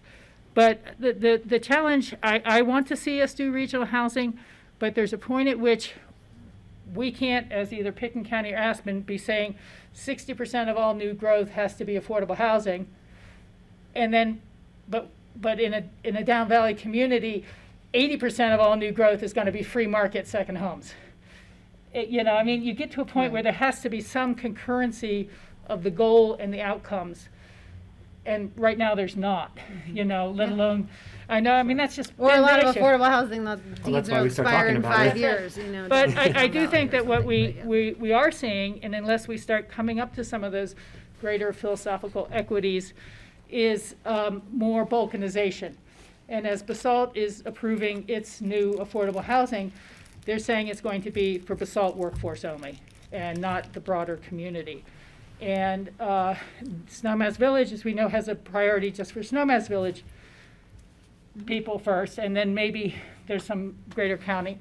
But it's something that city taxpayers are starting to ask me. Why are you renting Truscott to the whole county and not just to Truscott? The city built it, the city maintains it, the city does the extra. People are asking, should Burlingame 3 be sold just to City of Aspen employees, or should we keep trying to provide for the entire county? And it's not a good situation to have people saying that. Sure. But there is a point at which all the partnerships have to come up to a little greater parity so that we can tackle the problem. And we can tell the public honestly that even with all the resources we could put on the table, there's going to be a market adjustment. We're not going to recreate what was the wonderful, idyllic, everyone lived in free market housing and we're able to support a town of 10,000 jobs. We're not going to be recreating that entire basket. And so questions have also raised, should we start buying down single-family homes in the Mid-Valley? I mean, buying down in condos is not a good idea because the dues go out of reach. But, you know, buying down in Aspen is pretty well shot. And is it about workforce housing? Is it still about sustaining a sustainable community? And do you design different housing for those two different purposes? Or is it both? So I just wanted to put out there that we're seeing a lot of these things come to a head, and that's what happens when there's demand, when there's massive demand and not a lot of ways to meet the need. Light Have topics fun there. as chair bringing that back, bringing Bring us it back all around now Well, to the pilot that's- program. Well, and we've already heard, we've had public comment from people who say there shouldn't be a dime of public money going into any repair or maintenance. Right. Well, I mean, I think all of this is indicative of the conversations that we're having, right? I mean, we all recognize these are topics that have been attempted to be solved several times in the past, and those attempts have fizzled out. So certainly the time is now, and you know, that's Inching ahead. That's it. I think it's one step at a time, and that's what we're seeing here with the seller standards. Until you plow the ground, you don't Right. pull up the rocks. And that's what we're getting. We're getting some of the rocks out of the soil, figure out what the problems are, how to go around it. And then maybe plant a money tree. Find a money tree. Oh, nice. So, thank you for that. I do Climate want to resistant. use the last, like, 6 or 9 minutes. And by the way, sorry, Matthew, I forgot you were going to facilitate some of this That's fine. discussion, and we ended up. He's glad not to. He's doing a This great is job. what it takes for us to start talking, so. And sorry I was late today. It's been a crazy, fun week. Yeah, it has. Not done yet. It's not, what? Oh, wait. Summer date. We have a special meeting Yeah. coming up. I get to watch the rest of tonight on Facebook. Oh, that's nice. So with that, the drinking so game. thank you. Yeah, really. Shot for every time. No. Sorry, that's a bad game. So thank you for that. That actually was helpful, right? Reaffirmation and also some qualitative things. And thank you, Rachel and Kelly, for this conversation, right? Because these are fundamental things. The other thing I like how you're all approaching this is that you are viewing it through the lens of a pilot program that will be fully implemented in the future. That is absolutely how you have to be looking at it, and thank you for that. So I'm going to put what is, I think, the hardest question on the table. I don't think you're going to have time to answer it, and you will have an extended holiday period to think about it.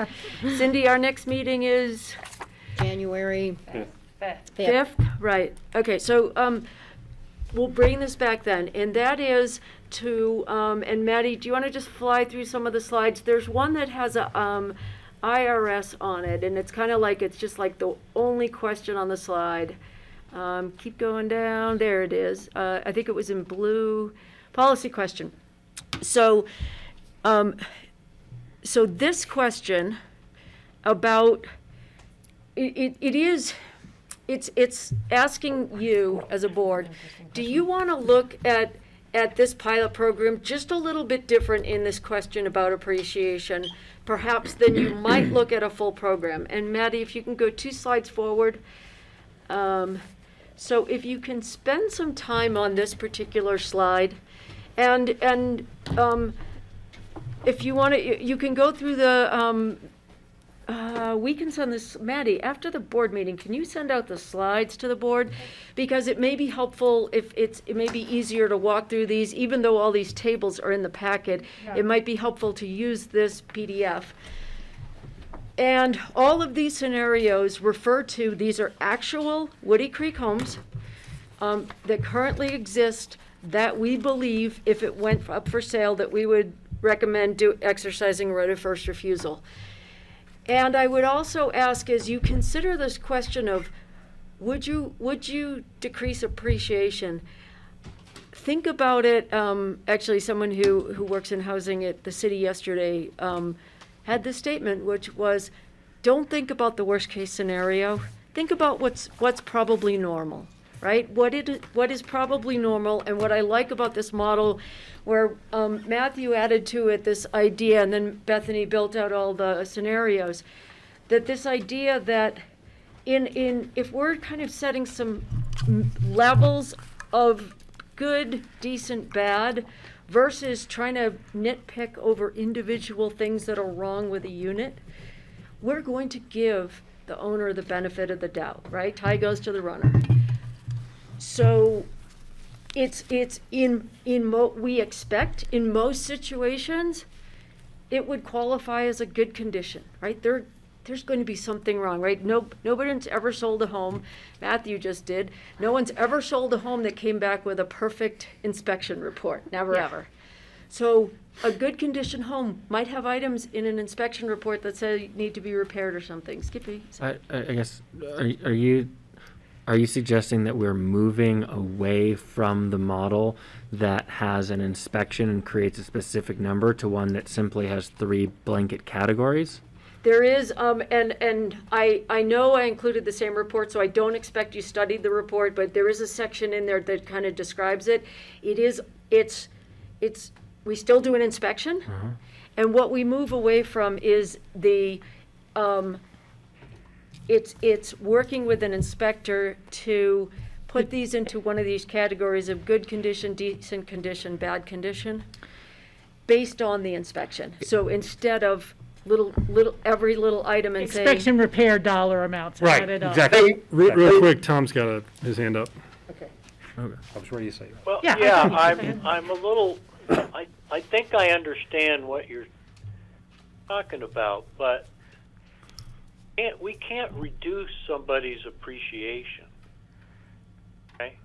That's not what you've told me before. For the last 3 months, 6 months. Right today, we don't have any teeth in our. I mean, you've got Gus, and you've got Peg on here right now from Woody Creek. That's right? why You we're show getting these the new deed numbers, restriction. you're talking about reducing appreciation.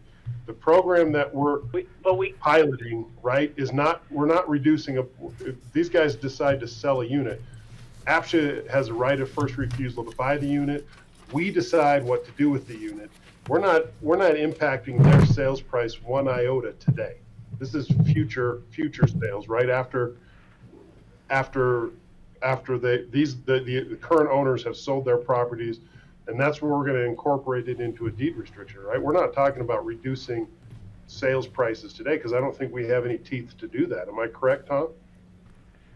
Well, that's exactly the point I'm trying to make. Now, if we're talking about to some extent the possibility, those are two different. There are two things here. One is like you say, we buy it and we can contractually, we have the right bargain hands length or arm's length transaction with a new buyer. Here's what your appreciation is going to be. Do you want it or not?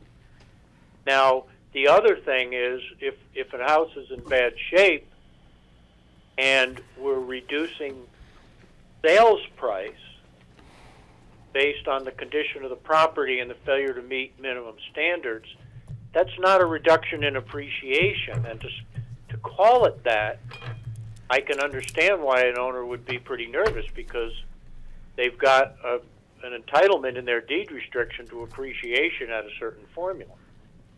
So, are we wording this correctly? Is what my question is. Because we can't, to a current owner, we can't unilaterally say, you get a reduction in appreciation. We don't care what the deed restriction says, and I don't think you're trying to say that.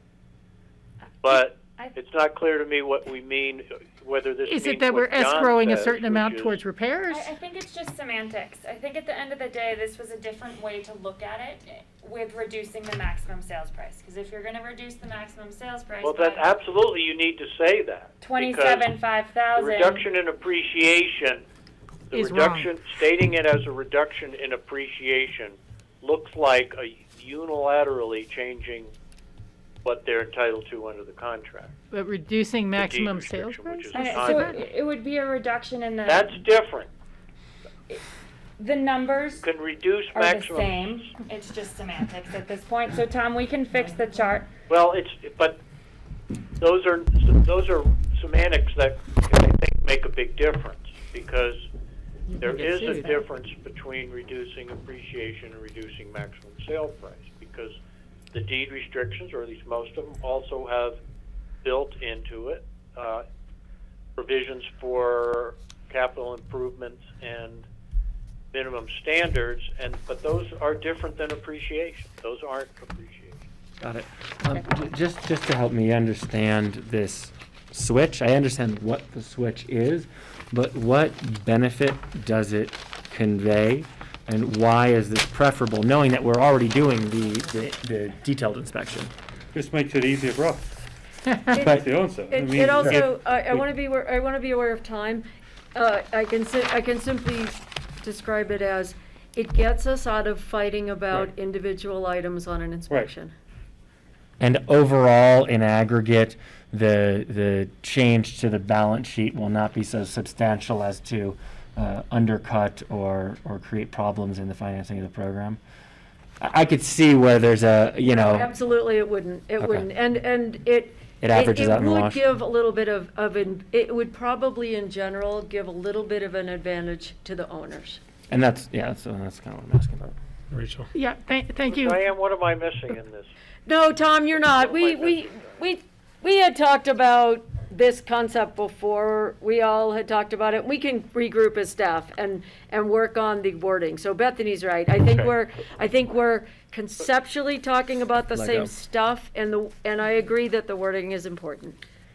And can I just say, I think But using, if it's, I mean, I if- appreciate Tom's If you do mean to input. say appreciation, We got, you do yeah, I mean think to we got say it, Tom. reduce appreciation, but it's negotiated, then that should be part of the. Well, and I think, the deed restriction that we just adopted the minutes on that we have now, refers to maximum resale price in the deed restriction. So I do think aligning the language gives you a direct place to where you're going to go in your deed restriction to figure out how any difference is allowable. And this was merely a way to approach it in a different manner that might make sense to other folks. Like, this makes sense to me, even though it's the same topic of maximum sales price, Sure. because Right. you can see the numbers as to. We want the legality. And This is where you yeah. get sued, over small words. But it's not, but I'm not just speaking to the legality, because you heard from owners at Woody Creek that they are afraid their appreciation is being taken away.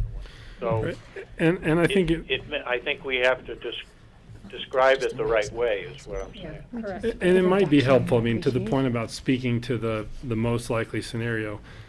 I think it would be helpful if maybe there was some, just some an illustration to help sort of give an idea of what we're talking about. We say good, decent, bad, right? I mean, in my mind, anything that we're talking about is, we're not talking about properties that have been maintained, but they're just old. Absolutely. Right, we're talking about stuff that has been neglected. I mean, it's you know, something broke and the homeowner didn't fix it and it caused greater damage, right? We're talking about neglect and not just outdated. I think we said, we better like, you know, structural damage for bad, you know. Right, something right. I mean, you it's know, really egregious. Willful negligence. Sorry, I interrupted.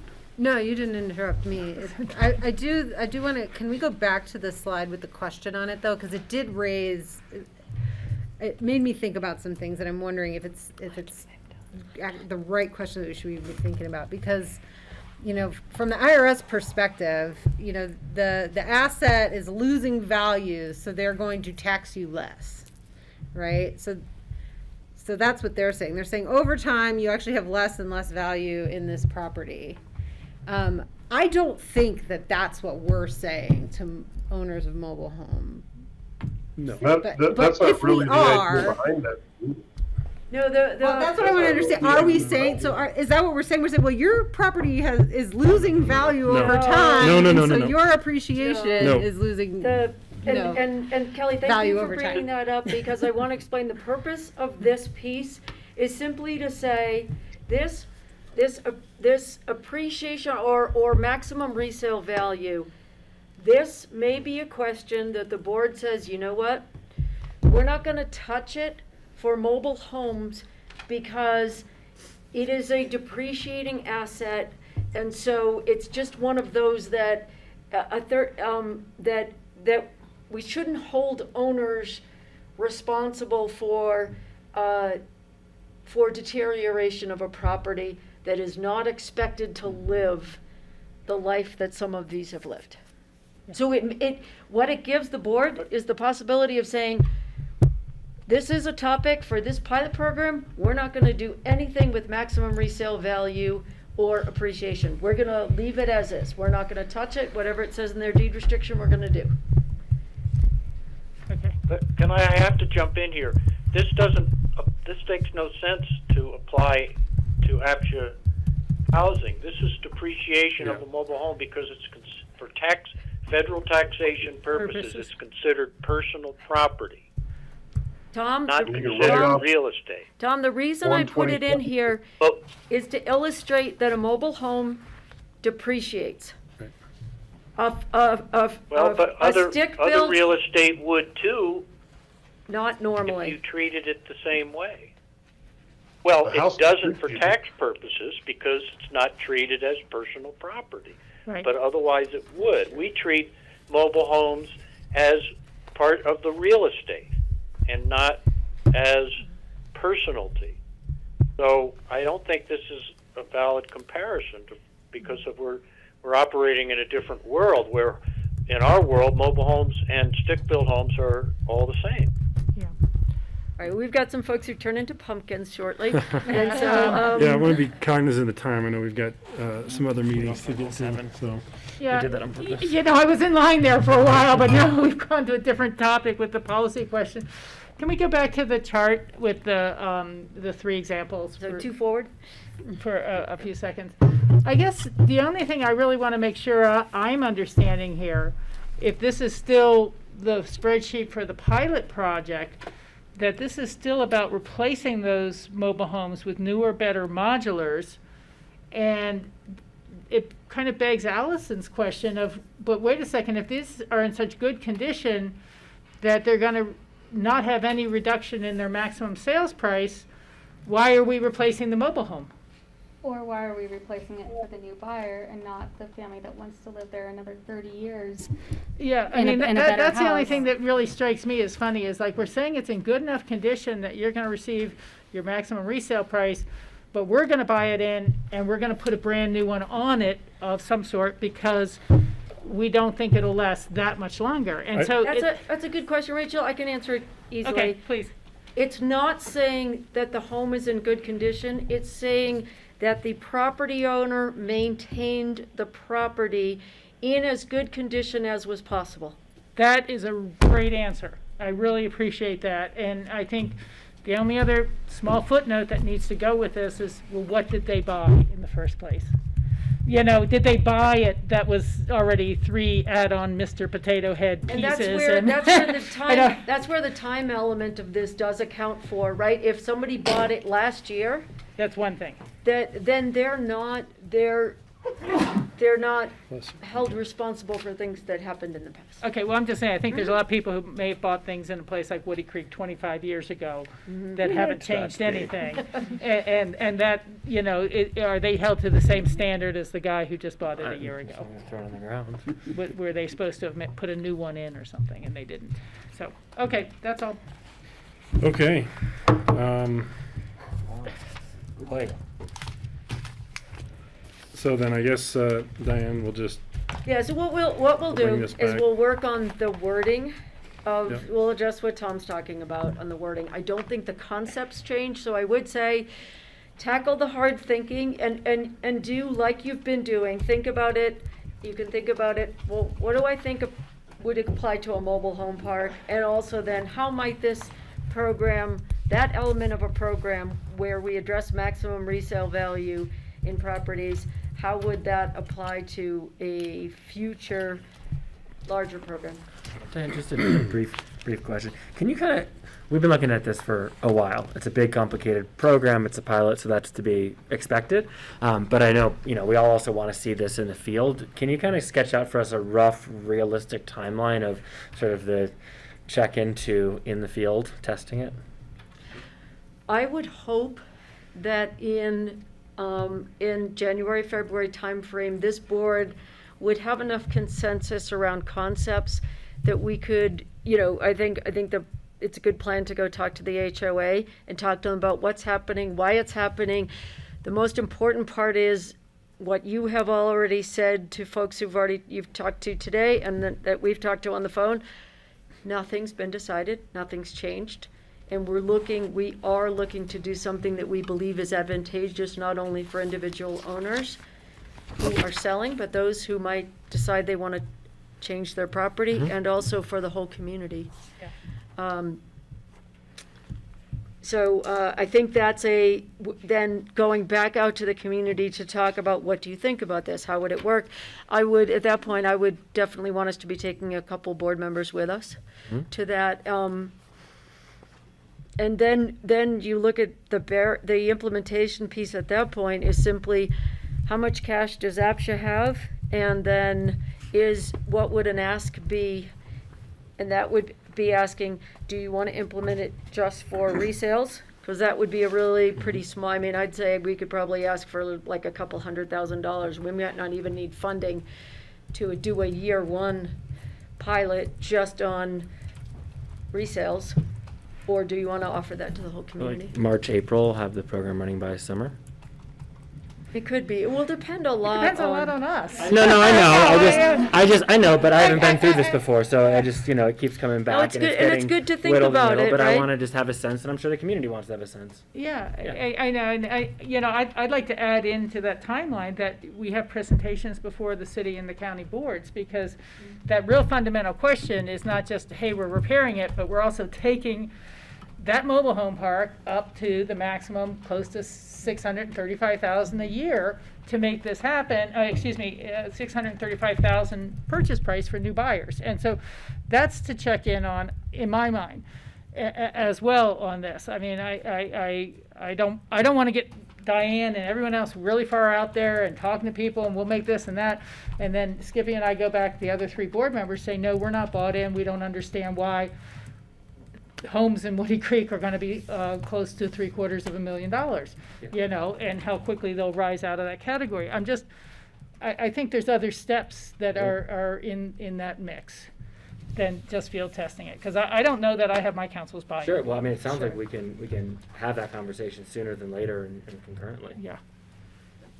Can I make one question and one comment? So, given that Woody Creek is in the county and the history of that, I'm happy to go with you guys. Yay! So I can do that. But then I'm also wondering, you know, are there similar concerns or you know, situations happening in the RO mobile home parks? Or is the market there just taking care of those? You know, because we could also just say, we're going to make these all RO, and they'll figure, you know, the bad homes will get moved, and then someone else will put it on their own expense, and, you know, we take whatever money and we invest that somewhere else. I don't know. So that's one question. And again, you've raised the issue of, like, is there even buy-in for that? But it maybe just takes, anyway. And then another one, I just continue to want to, like, push that. I think, like, a program that we have talked about standing up with, like, trying to help current owners with loans or grants for repairs, you know, could really go well alongside this. Because then you are offering something to the people who do just want to invest and maintain and repair their home to continue to live in it. And there's not sort of this inability to do that, and the problem doesn't get corrected until the next turn. Yeah. So I think that with Rachel's comment about some of those capital improvements being added, I mean, I think those two things alone would go a really long way.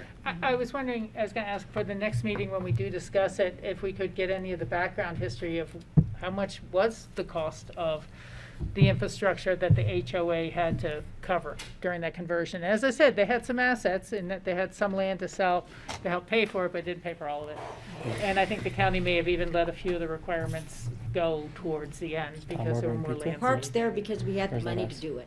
Tom, did you have a Otherwise, the park would question? not be there if we did not step in and buy it. No, I understand that, Cindy. Dave Tolan and the staff, and it wouldn't have happened if the city hadn't been willing to loan the money. Yeah. You know, because APCHA didn't have the money. But what I'm wondering. Yes, we did.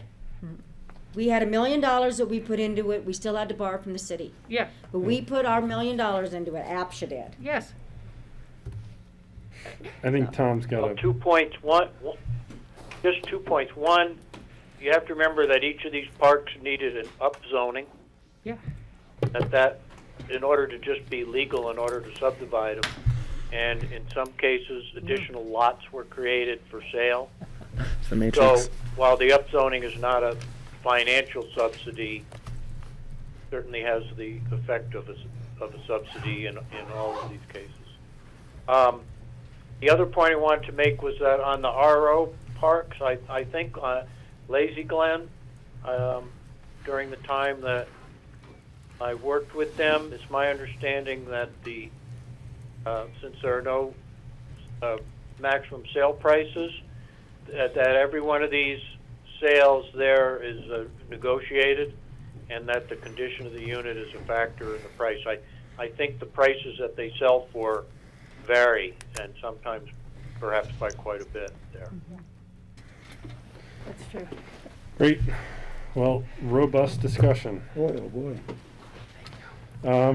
6:30, so we're going to go ahead. We'll move just into Board of Director comments, and we'll start online. John, did you have any comments? No. That's a comment. He's been cut. Kelly. No, I had the opportunity to say them earlier, so Okay. thank you. I'll go with the same. I've been well expressed tonight. Thank you. David. Been a lot of fun. Very interesting. Skippy. First, welcome back, Allison. Yeah, we've missed you, and it's really, really nice to have you back. I'll keep this super brief. You can all kind of double click, but the City Council had a 2-day housing retreat. I would characterize it as extremely successful. We came out with really uniform support to go big on housing and really not leave any rock unturned in solving this crisis, which includes putting together, for lack of a better term, a housing action plan that brings to bear all the potential things that can be done by the city itself, by our partners, through the land use code that takes into account both development and non-development options, which will require building a new model, but we're excited to dig into that, and we think there's promise there as well, because we're all in agreement that we're going to solve the housing crisis, but we can't build our way out of it, and if the city has to be the only developer, it won't work. So there's a broader piece there. Diane, I don't know if there's like when it's the right time, but maybe we could put together like a little brief or something for the board from just to kind of catch them up on that once council's gone through the appropriate step of being like, yeah, that's And in it. fact, January 24th, myself and a few other folks including Matthew, are bringing to the council the kind of staff final version and the council first draft of that plan. So that strategic plan. So that's probably shortly after that would be a good time. Awesome. And then my question is, when I missed one meeting and we changed a lot of our meetings, after this holiday break, are we going back to the normal schedule or are we on a permanently new thing? No, it's just an accommodation, I think, for I think it was the airport meeting and it was. Christmas holidays, Yeah, there were just season some. gets it all mixed. So we'll go back to first and third. Correct. Okay. This was, The BOCC moves our meetings November to and the same December. dates in November and December, so Got it it. complicates use of this room. Cool. Please and thank you. And availability. Allison. Well, you should love your new room. It's nice and bright and big. Yeah. You mentioned something about a communications 22 Yeah. form or Plan. action plan. Is that something that you want us involved in or that we look I at or will, help when out we with? have it, we'll share it with you. Okay. But I think it's pretty self-contained. Staff name. It's pretty self-contained with us, Okay. but we're happy to share it with you and discuss, but Yeah, we'll okay. take care of it. I think that would be nice to Yeah. have a say or a look at it. And a very merry season and happy new year to the board. Yeah, to everyone. Yeah, maybe this will help answer what you're kind of getting at there too. During the housing retreat, we really identified a lot of things that need work all across the board. And so some were in a bucket that said this is APCHA work, but we acknowledge it's APCHA work in coordination because our land use code is so tied into Cindy and that's so tied into, I mean, they all three work together, but we absolutely know that APCHA has a big role in this. And we want to be supportive of the issues that APCHA needs to work out as it continues. But, everyone's talking about, seller standards, sustainability of the program, all these issues, qualifications, and the various things we have on our to-do list. We appreciate and acknowledge that that's APCHA. We're not going to step into that on you and appreciate the help. That also just reminds me that I think I have questions about every page in this packet that I'll be coming to staff for our next meeting. That'll happen So for a while. thank you. Great. And then, just one comment and really just kind of looking for some feedback. So obviously, great conversation tonight. We got a lot still ahead of us to discuss, but not, don't want to get too far out over our skis, but sort of thinking down the road next, right, we've got some priorities, affordability standard, minimum earned income variation, fee schedule, right sizing, and just given the state of the housing program that we've got now, I've talked about this with some of you, in my mind, one of the ways we could be most impactful is trying to maybe look at that right sizing discussion and trying at least to maybe start that discussion. That is a big animal, but just trying to maximize occupancy, that seems to be where we might get most bang for our buck from a time standpoint. So any thoughts on making that a priority? Yeah, it made our list of top priorities. Leveraging the existing stock, recognizing it's an APCHA thing, and I'm definitely supportive of your suggestion of bumping that up. Okay. Yeah, I like the suggestion. I think it's something that's been talked about for a long time, but not really. Right. And the thing is that I think it works well to get perhaps what I call the obstacles on the table, or what really gets someone to move. Because it's come up before, but often there's mismatches between what that person can sell for and what category ones are going for. Right. Literally mismatches of people's affordability to move out of the bigger unit. Or for some people, it's like, wait a second, I'm not going into a rental, there's a lack of security. Right. Or would they really move if someone would help them move, for heaven's sake? It's just too much. I can't even think about packing up 40 years. Those sort of things. But if we can get that, and certainly with work helping through the senior center and discussions with these people's needs. But as I said at our housing retreat, as much as it's never been discussed, there's never been any dollars put towards saying this would be the type of place that seniors would love to move out of their bigger homes and move into, or this would be the type of place that a empty nester couple would be happy to move into. And until we create some of that stuff, it always just becomes, well, do we give them who've had a unit for 30 years priority over someone else in the lottery who's lost the last 10 times for that new one bedroom that just came up? And so that's the challenge, unless we really could separate something out and said, this is the readdressment occupancy project. And it's not going to bump other single people trying to buy a unit out of line for the next 10 years while we readdress occupancies. Another easy topic. Another real, Right. but if we can just With get no the community obstacles on outreach the at all. table and the real reasons people don't readdress, Yeah, I think is really, it's key to finding of what will work. right. So, okay, good. Good. We'd like to tackle that next. Yes, big problems first. Okay, that's it. Accept the good. motion to adjourn. So moved. I second that. Motion from Kelly, second from Allison, and roll call vote, please. Kelly, Yes. Rachel, Yes. John, Aye. Carson, Yes, and Allison. Yes. meeting Thank is you. adjourned. All right. Thank you. Thank you, everybody.